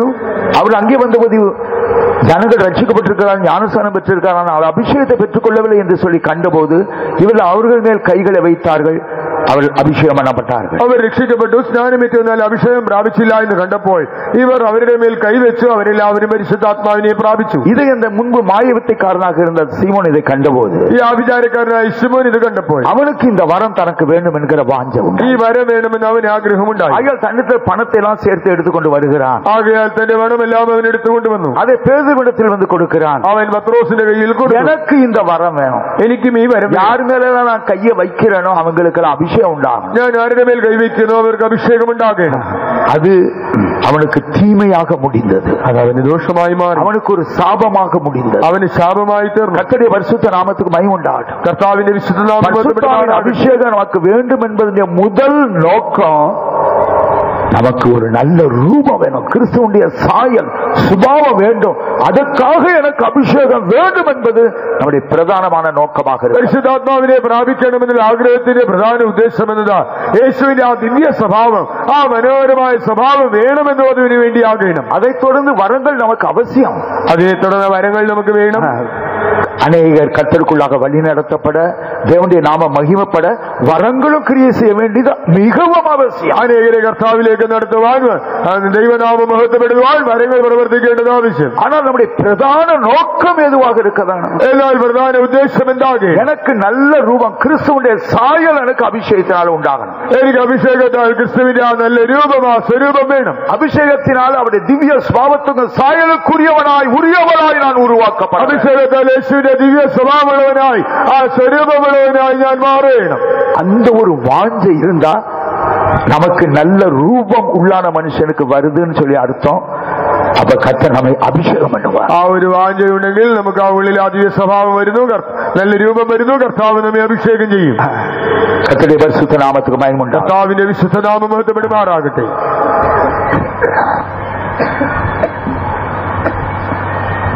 கர்த்தர் சாமுவேல் தீர்க்கதரிசியை பார்த்து சொன்னார், കർത്താവ് ശമൂവേൽ പ്രവാചകനോട് പറഞ്ഞു, இதோ இவன் சிவந்த மேனியுள்ளவன், இவன் பவிழ நிறமுள்ளவன், அழகிய கண்கள் உள்ளவன், இவன் சுநேத்திரன், நல்ல ரூபம் உள்ளவன், கோமள ரூபி, இவன் தான் என்னால் அபிஷேகம் பண்ணும்படியா தெரிந்து கொள்ளப்பட்டவன். அபிஷேகம் செய்வான் ഞാൻ തിരഞ്ഞെടുത്തവനെയാകുന്നു. இதன் ஆவிக்குரிய விளக்கம், ആത്മീകാർത്ഥം, இதோ இவன் பரிசுத்த ரத்தத்தால் தான் கழுவி சுத்திகரிக்கப்படும்படியாய் தன்னை ஒப்பு கொடுத்தார். വിശുദ്ധ രക്തത്താൽ കഴുകപ്പെടുവാൻ തന്നെ സമർപ്പിച്ചു. இதோ என்னுடைய சிவந்த ரத்தம் அவன் மேல் இருக்கிறது. എന്റെ ചുവന്ന രക്തം അവന്റെ മേലുണ്ട്. மாத்திரமல்ல அவனுக்கு அழகிய கண்கள் இருக்கு. മാത്രമല്ല മനോഹരമായ കണ്ണുകളുണ്ട്. என்னுடைய வார்த்தைகளுக்கு என்னுடைய வசனங்களுக்கு ஆவிக்கு கீழ்ப்படிவன் என்று சொல்லி உடன்படிக்கை பண்ணி இருக்கு. എന്റെ വചനങ്ങൾക്ക് എന്റെ ആത്മാവിനെ അവൻ അനുസരിക്കാമെന്ന് നിയമം ചെയ്തു. மாத்திரமல்ல நல்ல ரூபம் அவனுக்கு இருக்கிறது. മാത്രമല്ല അവന് നല്ല രൂപം, அவனுக்கு ஒரு நல்ல வாஞ்சை இருக்கிறது, അവനൊരു നല്ല ആഗ്രഹമുണ്ട്. அபிஷேகத்தினால் என்னுடைய சாயலுக்குரிய மகனாக மகளாக மாற வேண்டும் என்கிற விருப்பமும் வாஞ்சியம் தவிப்பும் இருக்கிறது. അഭിഷേകത്താൽ എന്റെ സാദൃശ്യമുള്ള മകനായി മകളായി തീരുവാനുള്ള ആഗ്രഹവും ഞരക്കവുമുണ്ട്. எழும்பு, എഴുന്നേൽക്ക, இவன் என்னால் தெரிந்து கொள்ளப்பட்டவன், ഇവൻ എന്നാൽ തിരഞ്ഞെടുക്കപ്പെട്ടു, இவள் என்னால் தெரிந்து கொள்ளப்பட்டவன், ഇവളെ ഞാൻ തിരഞ്ഞെടുത്തു, எனக்காக இவர்களை அபிஷேகம் பண்ணி എനിക്ക് വേണ്ടി ഒരു അഭിഷേകം ചെയ്യുക. கர்த்தர் நம்முடைய மத்தியில் அவர் கடந்து வந்திருக்கிறார். കർത്താവ് നമ്മുടെ മധ്യേ കടന്നു വന്നു. தேவனுடைய பிரசன்னத்தை பிரத்யட்சமாய் நான் உணர்கிறேன். ദൈവസാന്നിധ്യം ഞാൻ വ്യക്തമായി മനസ്സിലാക്കുന്നു. கர்த்தர் உனக்கும்பாக நின்று கொண்டிருக்கிறார். കർത്താവ് നിന്റെ മുൻപിൽ നിൽക്കുന്നു. கர்த்தர் உன்னை நோக்கி பார்த்து கொண்டிருக்கிறார். കർത്താവ് നിന്നെ നോക്കിക്കൊണ്ടിരിക്കുന്നു. ரத்தத்தால் கழுவப்பட்டிருக்கிற നീ രക്തത്താൽ കഴുകപ്പെട്ടു. அவருக்கும் அவருடைய வார்த்தைக்கும் ஆவியானவருக்கும் கீழ்ப்படிவன் என்று சொல்லி நீ உடன்படிக்கை பண்ணி இருக்கிறதை அவர் காண்கிறார். തന്റെ വചനത്തെ ആത്മാവിനെ അനുസരിക്കുമെന്ന് പറഞ്ഞ് எனக்கு ஒரு அபிஷேகம் வேண்டும், എനിക്കൊരു അഭിഷേകം വേണം. நான் அவருடைய திவ்ய சுவாபத்துக்கு சாயலுக்குரிய மகனாக மகளாக மாற வேண்டும். എന്റെ ദിവ്യ സ്വഭാവ സാദൃശ്യമുള്ള മകനായി മകളായി മാറി அவரை போல மன்னிக்கிற சுபாவம் எனக்கு வேண்டும், അവനെ പോലെ ക്ഷമിക്കുന്ന സ്വഭാവം വേണം. அவரை போல சாந்த குணம் எனக்கு வேண்டும், അവനെ പോലെ ശാന്ത സ്വഭാവം വേണം. அவரை போல பரிசுத்தம் எனக்கு வேண்டும், അവനെ പോലെ എനിക്ക് വിശുദ്ധി വേണം என்கிற வாஞ்சியோடு தாகத்தோடு கூட நீ காணப்பட்டுக் கொண்டிருக்கிறதை கர்த்தர் காண்கிறார். ഇങ്ങനെ വാഞ്ചിയോട് ദാഹത്തോട് നീരിക്കുന്നത് കർത്താവ് കാണുന്നു. ஆகையால் ஆண்டவர் உன்னை சிவந்த மேனியுள்ளவனாக, சிவந்த மேனியுள்ளவளாக, அழகிய கண்கள் உள்ளவனாக, அழகிய கண்கள் உடையவளாக, இது நல்ல ரூபம் உள்ளவனாக, நல்ல ரூபம் உள்ளவளாக உன்னை காண்கிறார். ആകയാൽ കർത്താവ് നിന്നെ പവിഴ നിറമുള്ളവനായി, പവിഴ നിറമുള്ളവനായി, സുനേത്രനായി, നല്ല കണ്ണുകളുള്ളവനായി, ഒരു കോമള രൂപയായി മാറ്റുന്നു. முழங்கால் படியிடக்கூடியவர்கள் முழங்கால் படியிட்டு, മുഴങ്കാൽ മടക്കുവാൻ കഴിയുള്ളവർ മുഴങ്കാൽ മടക്കുക. மிக முக்கியமான ஒரு நேரம் இது. ഇതിന് പ്രധാന സമയം. இதோ கர்த்தருடைய வசனத்தின்படி நீ உன்னை ஒப்பு கொடுத்திருக்கிறார். ദൈവവചന പ്രകാരം ഇതിനെ നീ സമർപ്പിച്ചു. ஆகையால் கர்த்தரும் கூட தன்னுடைய வார்த்தையின்படி உன்னை அபிஷேகம் பண்ண போகிறார். വചന പ്രകാരം ഇതിനെ അഭിഷേകം ചെയ്യും. உன்னை அவர் கர்த்தர் தனக்காக தெரிந்து கொள்ள போகிறார். കർത്താവിനെ തനിക്കായി തിരഞ്ഞെടുക്കും. இதோ கர்த்தருடைய அபிஷேகம் உண்மையில் வந்து இறங்கும். കർത്താവിന്റെ അഭിഷേകം നിന്റെ മേൽ ഇറങ്ങി വരും. பெற்றுக்கொள்வாயாக. പ്രാപിക്കാം. நீ அவிசுவாசியாத, വിശ്വസിക്കുക. வசனத்தின்படி நீ உன்னை ஒப்பு கொடுத்திருக்கிறார். ദൈവവചന പ്രകാരം ഇതിനെ നീ സമർപ്പിച്ചു. சுத்திகரித்திருக்கிறார். ഇതിനെ ശുദ്ധീകരിച്ചു. கர்த்தரோடு கூட ஒரு உடன்படிக்கைக்குள்ளே பிரவேசித்து കർത്താവിനോട് ഒരു നിയമത്തിൽ പ്രവേശിച്ചു. அவருடைய திவ்ய சுபாவத்தை சாயலை வாஞ்சித்து தாகத்தோடு கூட நீ காணப்பட்டு ദിവ്യ സ്വഭാവ സാദൃശ്യം വാഞ്ചിച്ച് ദാഹത്തോടെ കാത്തിരിക്കും. அதோ கர்த்தர் உன்னை அபிஷேகம் பண்ணுகிறார். കർത്താവിന്റെ അഭിഷേകം தேவாவினால் நிரப்பப்படுவாயாக. ദൈവാത്മാവിനാൽ தேவ നിറയപ്പെടുക. வல்லமை உண்மையில் வந்து இறங்குவதாக. ദൈവശക്തിയിൽ വരട്ടെ. கர்த்தர் முற்றிலும் ஆசீர்வதிக்கப்பட்ட ஒரு பாத்திரமாக உன்னை மாற்றி எடுப்பாராக. പൂർണ്ണമായി അനുഗ്രഹിക്കപ്പെട്ട മാത്രമായി ദൈവത്തിന്റെ கர்த்தருடைய கரத்தில் உள்ள ஒரு கனத்துக்குரிய ஒரு பாத்திரமாய், ദൈവത്തിന്റെ കയ്യിലുള്ള ഒരു മാനപാത്രമായി, எந்த நற்கிரியைக்கும் ஆயத்தமாக்கப்பட்ட ஒரு பாத்திரமாய், നല്ല വേലയ്ക്കൊക്കെ ഒരുക്കിയിരിക്കുന്ന മാനപാത്രമായി கர்த்தர் இன்றைக்கு உன்னை தன்னுடைய கரத்தில் எடுக்கிறார். കർത്താവിനെ തന്റെ കയ്യിലേക്ക് கர்த்தருடைய அபிஷேகம் மேல் வந்து கொண்டிருக்கிறார். ദൈവത്തിന്റെ അഭിഷേകത്തിൽ വരും. தேவாவினால் நிரப்பப்படுவோமாக. ദൈവാത്മാവിനാൽ നിറയപ്പെടുക. கர்த்தர் சொல்லுகிறார், ഇതാ കർത്താവ് எழுந்து இவனை எனக்காக அபிஷேகம் பண்ணு. എനിക്കായി അഭിഷേകം எழுந்து இவனை எனக்காக அபிஷேகம் பண்ணு. എനിക്കായി അഭിഷേകം இதோ ചെയ്യും. கர்த்தருடைய வார்த்தை உன்னை நோக்கி கடந்து வருகிறது. ദൈവത്തിന്റെ നേരെ വരുന്നു. தேவாவினால் நிரப்பப்படுவாயாக. ദൈവാത്മാവിനാൽ നിറയപ്പെടുക. தேவ வல்லமையால் நிரப்பப்படுவாயாக. ദൈവശക്തിയാൽ നിറയപ്പെടുക. பரிசுத்தாத்மாவே வன் சக்தி